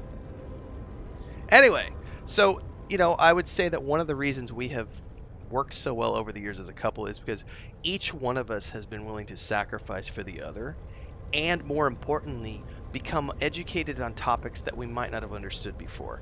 And that's the biggest problem that a lot of people have, is they have an unwillingness to change and an unwillingness to modify or educate themselves on subject matter that they don't understand. And so, you know, it's definitely this is why I tell people it's anybody who's been married for a long time knows this, it's a two-way street. You know, a relationship is two people willing to give and take, and there has to be a mutual respect for each other there. And I say there's a you know, that could have been a moment in our relationship where it just said, nope, you are going to go this way and I'm going to go that way. It was nice to know you. Thanks for the 2 years together. And that could have been a moment where we just, but it didn't, because both of us were willing to, you know, understand the other person and work through that moment together. So yeah, yeah.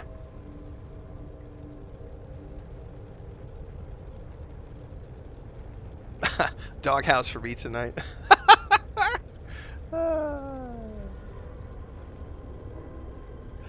The thing is yeah, most countries in the world have finally gotten. I would argue most countries in the world at this point have gotten rid of the whole "it's illegal."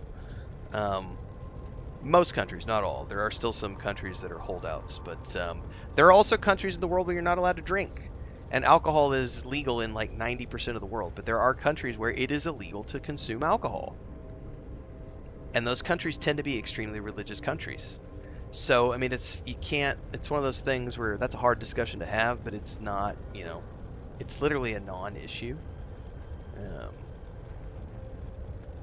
You never knew Satan's salad was grass? Well, there's Satan's salad or Santa's salad. I always mix it up depending on the conversation we're having.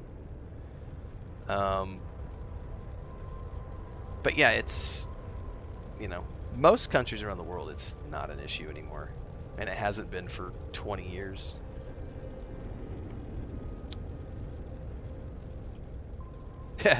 Lifelong munchies. Yeah, I mean, I've been since I was probably 13 or 14. And I never cared that it was legal or illegal. It was like, it's just a thing, man. Think about it this way. Alcohol was illegal at one point in the United States because of prohibition. You could go to jail for life if you had alcohol or sold alcohol. If the U.S. can't make money on it, it's illegal. Oh no.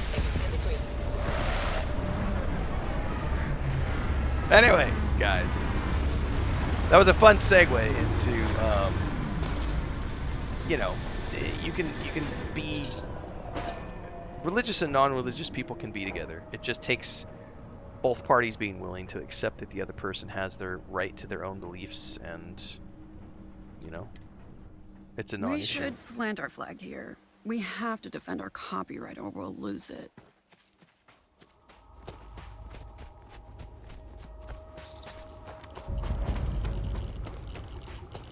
Welcome to the Fortuna.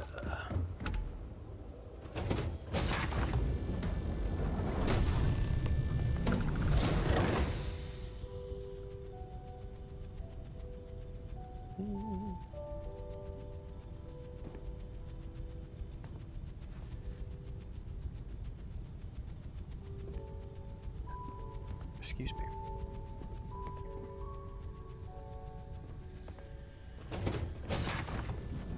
AFK Mar says I came for the games, I stay for the Ren talks.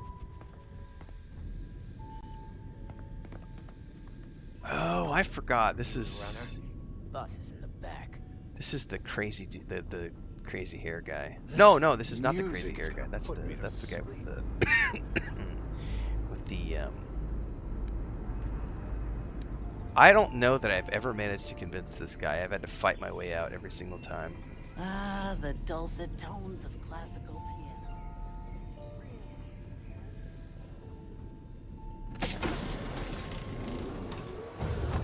Alright, before we do the next part, I am going to take a quick bio, everybody. Actually, you know what? Let's take a, let's take 5. I'm going to go ask about breakfast and take a bio and step outside.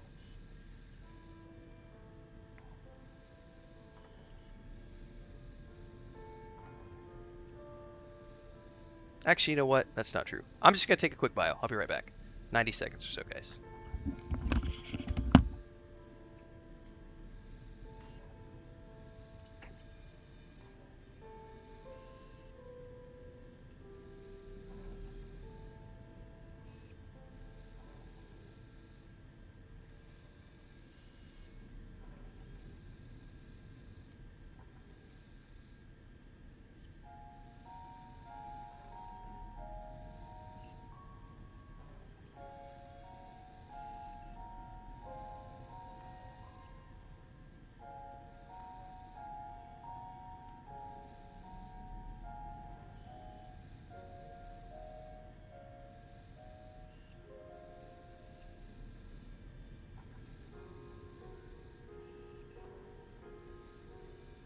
Let's get my chair, sweetie.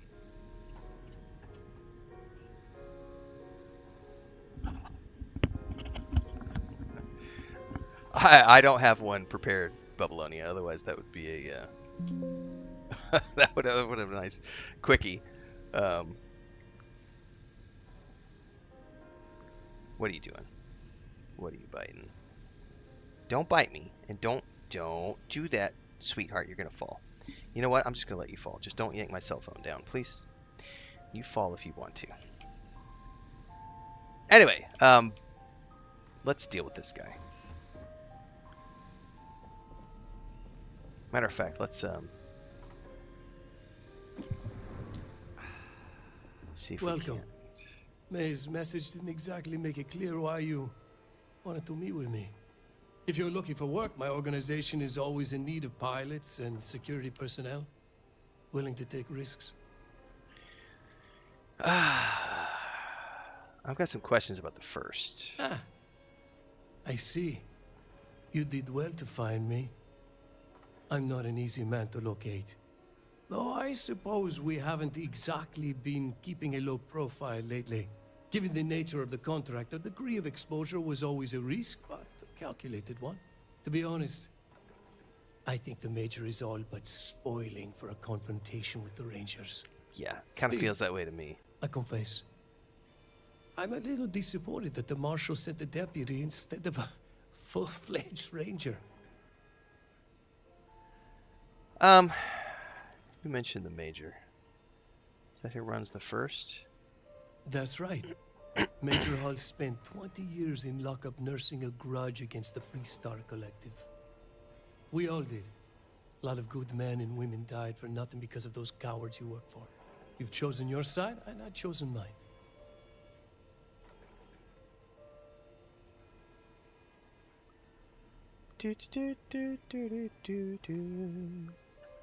I want details. I'm not sure you are grasping the situation here, Deputy. You are on my ship, outnumbered by my guards, who killed you without hesitation. I'm a businessman. If you expect me to cooperate, I'm going to want something in return. I won't tell you everything. I do still have some loyalty to my unit. Okay. However, I can point you in the right direction. In exchange, I want the Rangers to let me operate with a free hand. Free hand? Fuck it. Good. Works for me. Then we are agreed. It'd be a shame if an encrypted slate like this Like, one I'm a somehow space got into the scoundrel. wrong hands. Like, okay. Wouldn't it? Now, before you complain, remember that all I promised was to point you in the right direction. You're free to stay as long as you like. It's not often I get to entertain such a distinguished guest. Hey, I appreciate that. So, one scoundrel to another. Feel free to tour the ship. I am going to tour your ship. Thank you.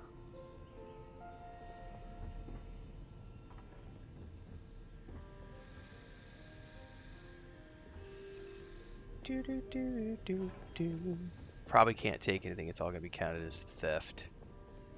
But this is where you want to get, right? This is the level of awesomeness you want to achieve as a space scoundrel, right? You want to be able to afford private security, a badass ship where you have all sorts of trophies and art on the wall. Like, this is to be admired, not looked down upon. Now, my UC Vanguard guy, I am the law. But this right here, nah, man, we're good.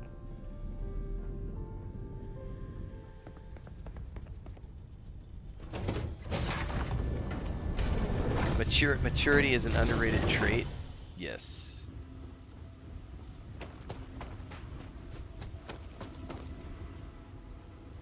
Ooh, low grav planet.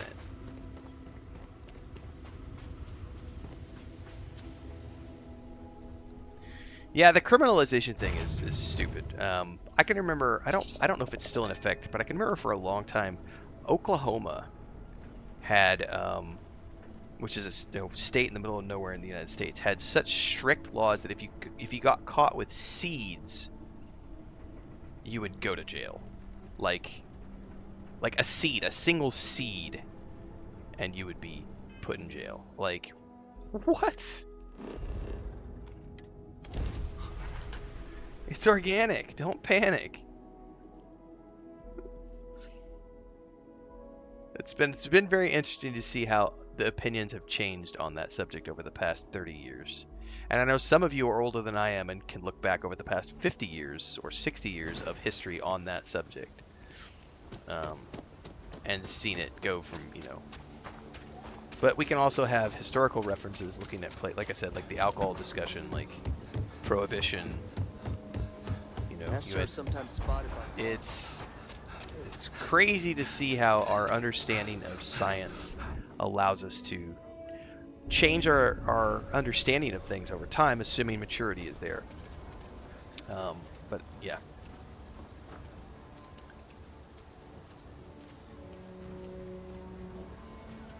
I just don't like how some Hopefully. There you go. It shouldn't be. Reefer madness. That's right, Vanessa. It's one of those things where, thankfully, most of the planet agrees that it is just a harmless plant in your garden, and it's got lots of medicinal properties. And new deputy. So if you're in the privacy of your own home, ain't nobody that should be able to say otherwise. The Freestar Rangers resident terminal jockey. That's me. Oh, hang on. There's a Renfail rant that happened a few minutes ago, which we are going to take care of here in a minute. That's a good one. That's a rant from GZMD. We're going to go do a Renfail rant here in a minute. Good. If you ask me, I don't. Oh yeah, the autistic stuff, where the way the drops help for the autistic children and stuff. Anti-inflammation, glaucoma. Boom!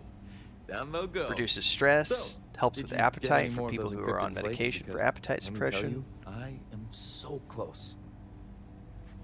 Oh, come to daddy, you sweet little piece of technology. You go stalk your prey and leave the rest to me, Deputy. All right. Oh, and we dinged. It is a good time to be me.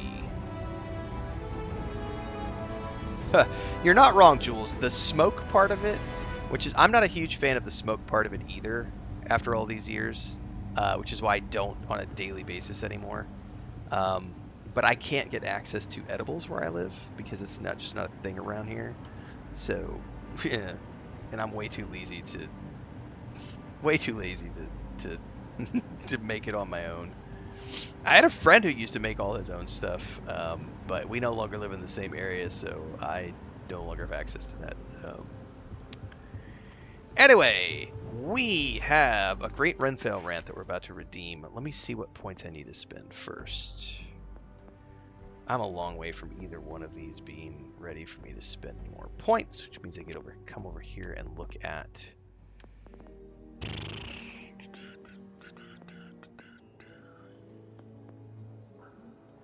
I would need to go install some mods, which I'm probably not at the place where I'm ready to do that yet.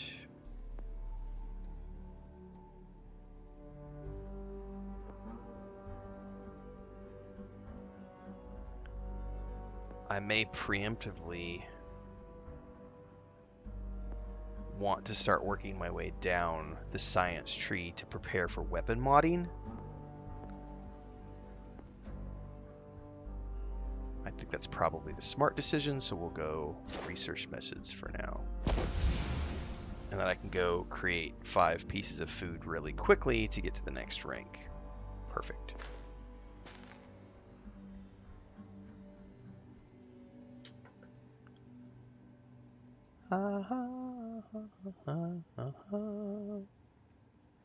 Dun dun dun dun dun dun dun dun dun dun dun dun dun dun.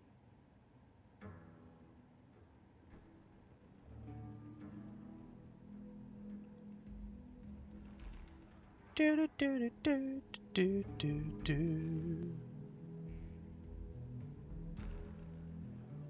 Wow wow wow wow wow. This is a new playthrough, correct, on the PlayStation. Absolutely. All right, let me get to a place where we can get a good camera pan, because we're about to go do the Renfail rant. And I don't want to be inside when I do that, because it'll give us some weird camera angles. So let's go outside on the balcony.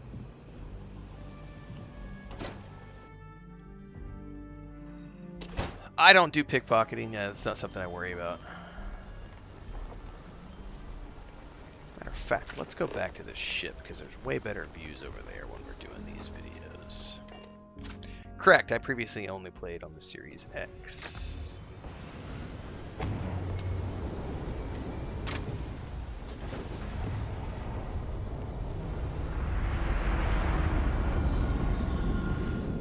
They call me the Space Cowboy.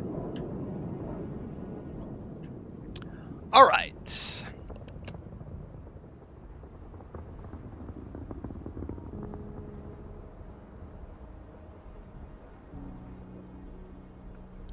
GZMD just claimed a Renfail rant over on Twitch for 5,000 channel points and says, let's talk about how the more you care about performance, hardware, etc., the more difficult it is to enjoy the games when you're only focused on looking at the frame rates, the best type of monitor that you're using, refresh rates, and etc. This is a great discussion.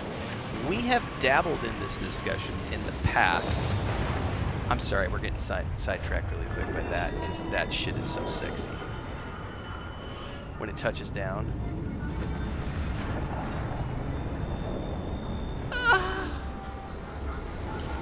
So good, man, the sound effects in this game. Anyway, back to the topic at hand.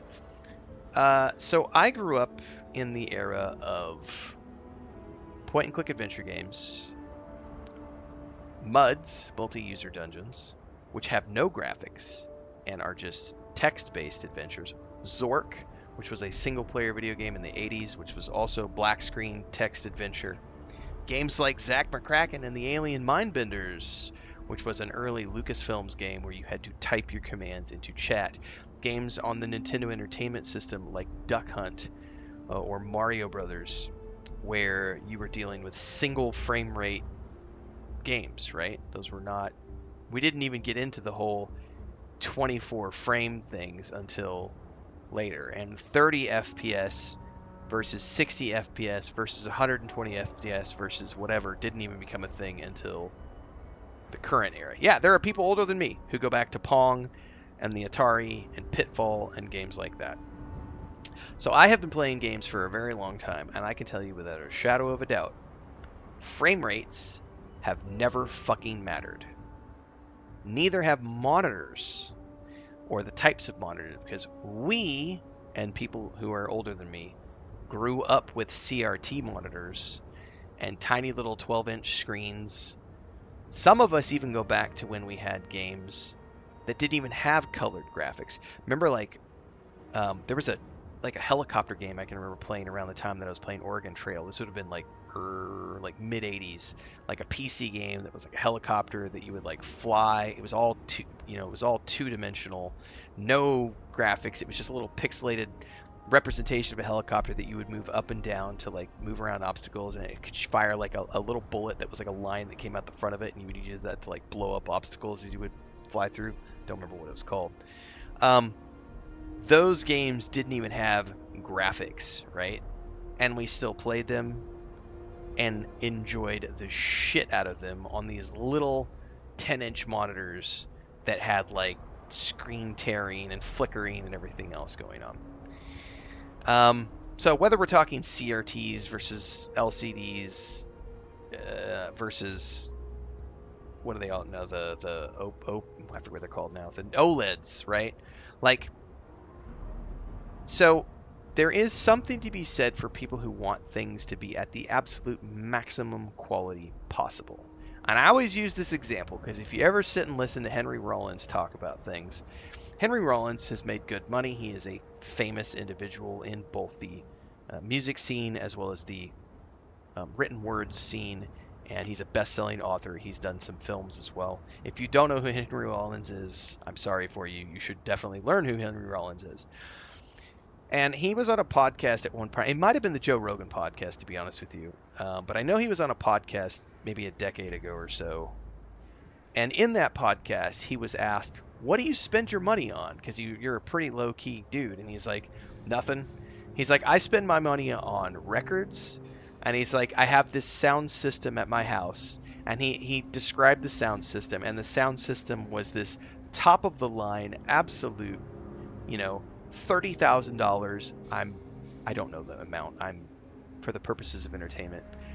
He had, he's like, that's where I spend my money. I have this amazing, big, huge sound system that the average person is never going to buy or even need. And the reason is because I am a audiophile. I love music. And when I listen to a record, I want to hear every fucking note. I want to hear every nuance of what the artists put into their music.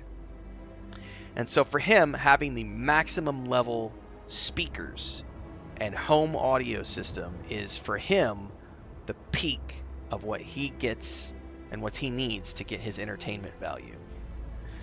There are people out there who are like that, who need to have the absolute best monitor with the best refresh rate, with the best graphics card, with the maximum amount of RAM, paired with the best motherboard, paired with the most powerful power source, the best chipset, the best GPU, CPU, blah, blah, blah, blah, blah, blah, blah. Because for them, they like the comfort, that little blanket of comfort that they get from knowing that they are better than everyone else and have this system that is superior to everyone else. Now, there's obviously some aspects of having the best visual quality, best refresh rate, best ping, best etc. that is important if you are a professional level person who is playing at the professional level. Henry Rollins is a professional musician. To him, he is at the top tier as a professional musician. So he kind of is justified in having that because for him, he is a top tier professional musician. So to be able to have that audio quality is absolutely important for him. If you're someone who is a professional top tier gamer who is on a esports team, you are professionally competing and winning money and you need to have the best frame rates, the best ping, the best etc., then yes, having the absolute best is going to be important for your career, but that is the top 0.1% of the gaming industry. That does not represent the 99.9% of people for whom it does not matter at all. The human eye, it is known as a scientific fact that once you go beyond 30 frames, the human eye isn't really detecting anything. What is true is that you can feel eye fatigue, which is something I suffer from as I've gotten older. You can suffer eye fatigue from playing long play sessions when you're playing on a lower frame rate. But the human eye cannot detect, scientifically proven, you claiming otherwise is not fucking true, does not make it fucking so. The human eye cannot detect anything beyond 30 frames. Which is why if a game comes out and it's optimized for 30 frames per second, and it is optimized, this is the key, when it is optimized for 30 frames, you'll never know because it is smooth as silk. The human eye cannot detect 30 frames or greater. The problem you'll have is a lot of games are not going to always consistently hit that 30 frames. So you might have a game that is highly optimized at 30 frames for 70% of its gameplay experience, but then there will be portions of the game where the frame rate is dipping below 30 and gets down into the mid 20s, and that's when the human eye can start to go, this isn't optimized very well in this area. There's something going on here. There's a little bit of, I can detect that it's not perfect, right? So the problem you have is when you start to focus on the frames, especially when you're starting to focus on anything beyond 30, which the human eye cannot detect. Anytime you say that a game not being 60 frames per second is ruining the gameplay experience, you are flat out, factually, scientifically wrong. Wrong on a scientific level. You probably also believe the Earth is flat at that point, because it's just scientifically been proven that anything beyond 30 frames, your eyes can't detect. Now, you might claim it's not true. It's not true. So the idea that you can't play a game if it's 60 frames or better because it's ruined at that point shows how ignorant you are, because those of us who grew up with games that were in the single frames know that it doesn't matter at all how many frames a game is getting if it is a fun game, because we have all played Oregon Trail and Zork, and people of my generation, or above I should say, we played point and click adventure games. We played etc., etc., etc. Games where there were no graphics or single digit frames, and it didn't matter to us then because of the type of game that it was. Now, is it true that a competitive first-person shooter game will look like shit if it's running at 20 frames per second? Abso-fucking-lutely. Absolutely, a first-person shooter game that doesn't run at least 30 frames per second will look like dog shit. But I've also played a lot of first-person shooters that were consistently hitting 30 frames per second, and you're going to be just fine. Again, professional level, getting beyond 30 frames, wanting the best monitor resolution, best refresh rate, the best internet connection. That's professional level. We're talking the 0.1%. So you're not wrong, GZMD. When you start to focus on frame rates and refresh rates and what type of monitor, like I'll randomly get once or twice a week. It's not that often, but I will randomly get people who will like ask me, "What monitor are you using?" And I'm like, it doesn't fucking matter what monitor I'm using. But we want to know. You don't need to know. Although I do have a video on my YouTube channel for channel members, which is here's my current setup. We did this in January, showing people my current setup. So if you want that information, you can go see it.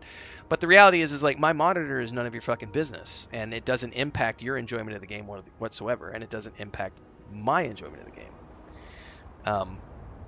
I bought my monitor for comfort, not for the best refresh, the best size, the best input lag, blah blah blah blah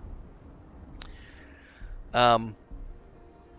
People who focus on performance, hardware, refresh rates, frame rates, everything else they have lost the joy of gaming. The joy of video games has never been about whether a game is getting 60 frames versus 30 frames versus 120 versus 240. That is bragging rights for people who think that frame rates matter to the average person. They do not. Frame rates only matter to that 0.1% of the absolute elite professional level gamers. Or if you're someone like Henry Rollins, who is just an audio snob. If you're a video snob, then it might matter to you because you like to lord it over people. But yeah, it's not a thing. It's literally not a thing. The average gamer does not care. Because most people, like my brother, are just going to have a console. They're going to buy the games as they come out. They're going to put them on their console. They're immediately going to like run it at whatever default. They're never going to go into the settings.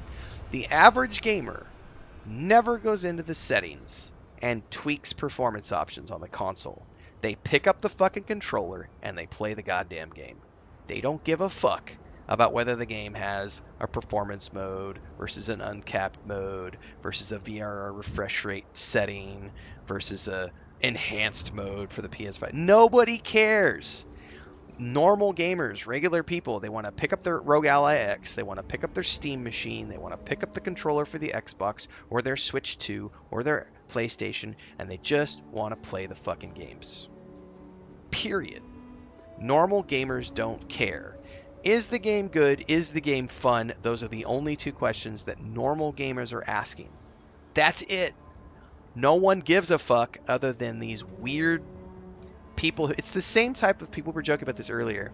It's like the guys who have a big lifted pickup truck. You know they have a tiny little micro peen, and that's why they went and spent $50,000 on a lift kit, so that they can have this big ass truck that says "Rum rum rum, look at me, I've got a big truck." That's what anybody who talks about frame rates. That's what I imagine in my head when they talk about that kind of stuff. Like I gotta have when they are not a professional gamer. When they are just a person sitting in their mom's basement and they're over there talking about a game's not good if it can't hit 60 frames and I gotta have the best RAM and the best. I'm literally just, you have a micro peen and you're over there going, I've got a $7,000 machine in my basement because this is how I compensate. Meanwhile, I'm over here playing in performance mode on my Xbox Series X or PS5 Pro, just going, yeah, I don't care. I got nothing to compensate for. Like this is the thing. It makes a big thud when it falls on the ground, kids. So I just pick up the controller and go, because that's my life. And that's how I roll. And that's why you tune in for the Renfail rants. That was a good one, GZMD. Like, subscribe, hit the bell icon so you never miss an update, everybody.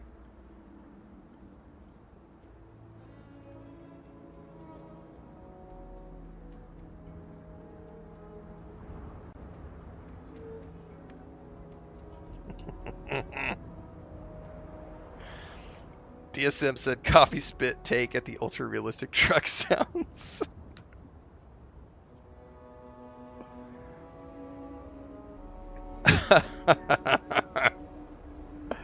You are welcome, GZMD. That was a good Renfail rant. That was a good topic. That'll go out tomorrow night, by the way. The Renfail rants tend to air on YouTube at about 6 p.m. Central. There's already one scheduled for tonight. Yeah, I bought the MSI monitor that I use. I bought because I needed a bigger monitor for my eyes, so I got a 4K 32-inch with really low microsecond refresh rates and everything else, because it's just, as I've gotten older, I needed to get glasses. Like, these were $1,000. Like, I had to get progressive lenses. I don't have bad eyes, but they're starting to, I'm getting older, and I was starting to, like, my stigmatism was acting up, and I was getting headaches last year from the 12-hour streams. And so it was time. And one of the things I made the investment of at the beginning of the year was not only did I get glasses, but I went and got a better monitor, a bigger, because I've always been on a 28-inch monitor, but it was only a 1920 by 1080. So I went ahead and upgraded to a 4K monitor just so I could sort of future-proof my gaming experience for the next, 6 to 8 years.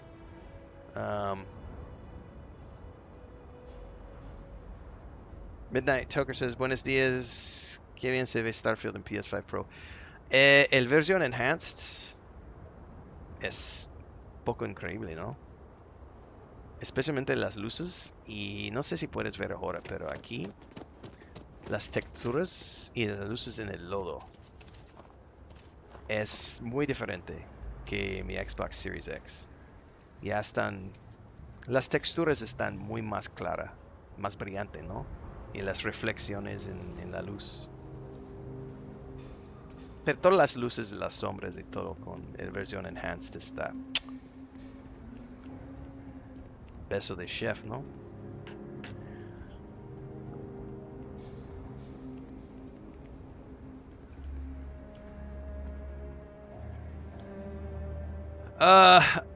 Kiart says, hang on, what are those? My wife calls those sorry about your penis trucks. You're not wrong, man. So sorry about the e-peen.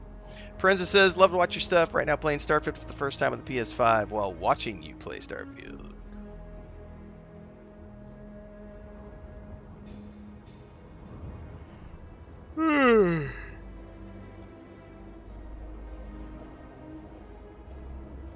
Alright, guys.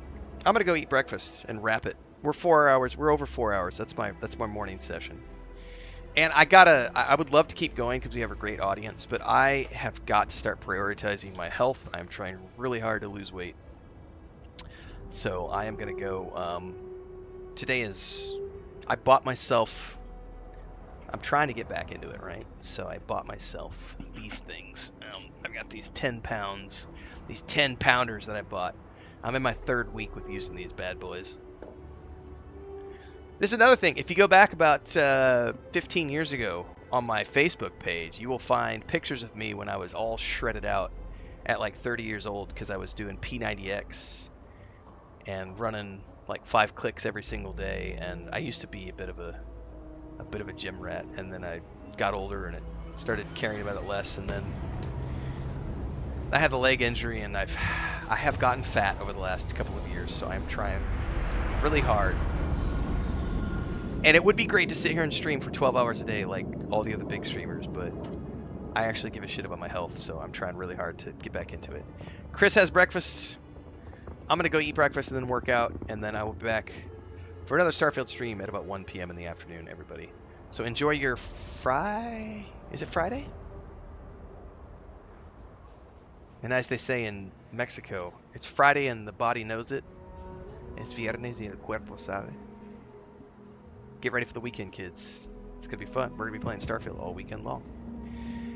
Got a good Renfail rant coming out tonight. Got another one that we're going to put in the bag for tomorrow. And then as soon as I finish up my workout and my breakfast, I'm going to record the next guide, which will be out tomorrow morning. And if you missed the guide that went out today, it was the shipbuilding guide. And there will be additional videos and discussions coming out. And stay tuned, because I will be starting to record some footage today for The Expanse from Owlcat Games, which we'll be playing on the 22nd and streaming for everybody. And we've also got Replaced and Hades 2 coming up on the 14th. So lots of fun this month, plus Saros at the end of the month, and the Diablo 4 DLC. More Diablo 4 videos coming out today as well. We had last couple days, we've been airing some videos. Thanks for being here. Don't forget to go watch Gray, watch Bubbles. I shared Gray's video out yesterday. Bubbles has a new video out for mods. We'll share that out today at some point on social media and stuff, so stay tuned for everything, everybody. Thanks for hanging out. Thanks for the bits, cheers, super chats, Renfail rant claims, and beyond. As always, it was good to be here. It was good to be seen, and I will catch you all this afternoon.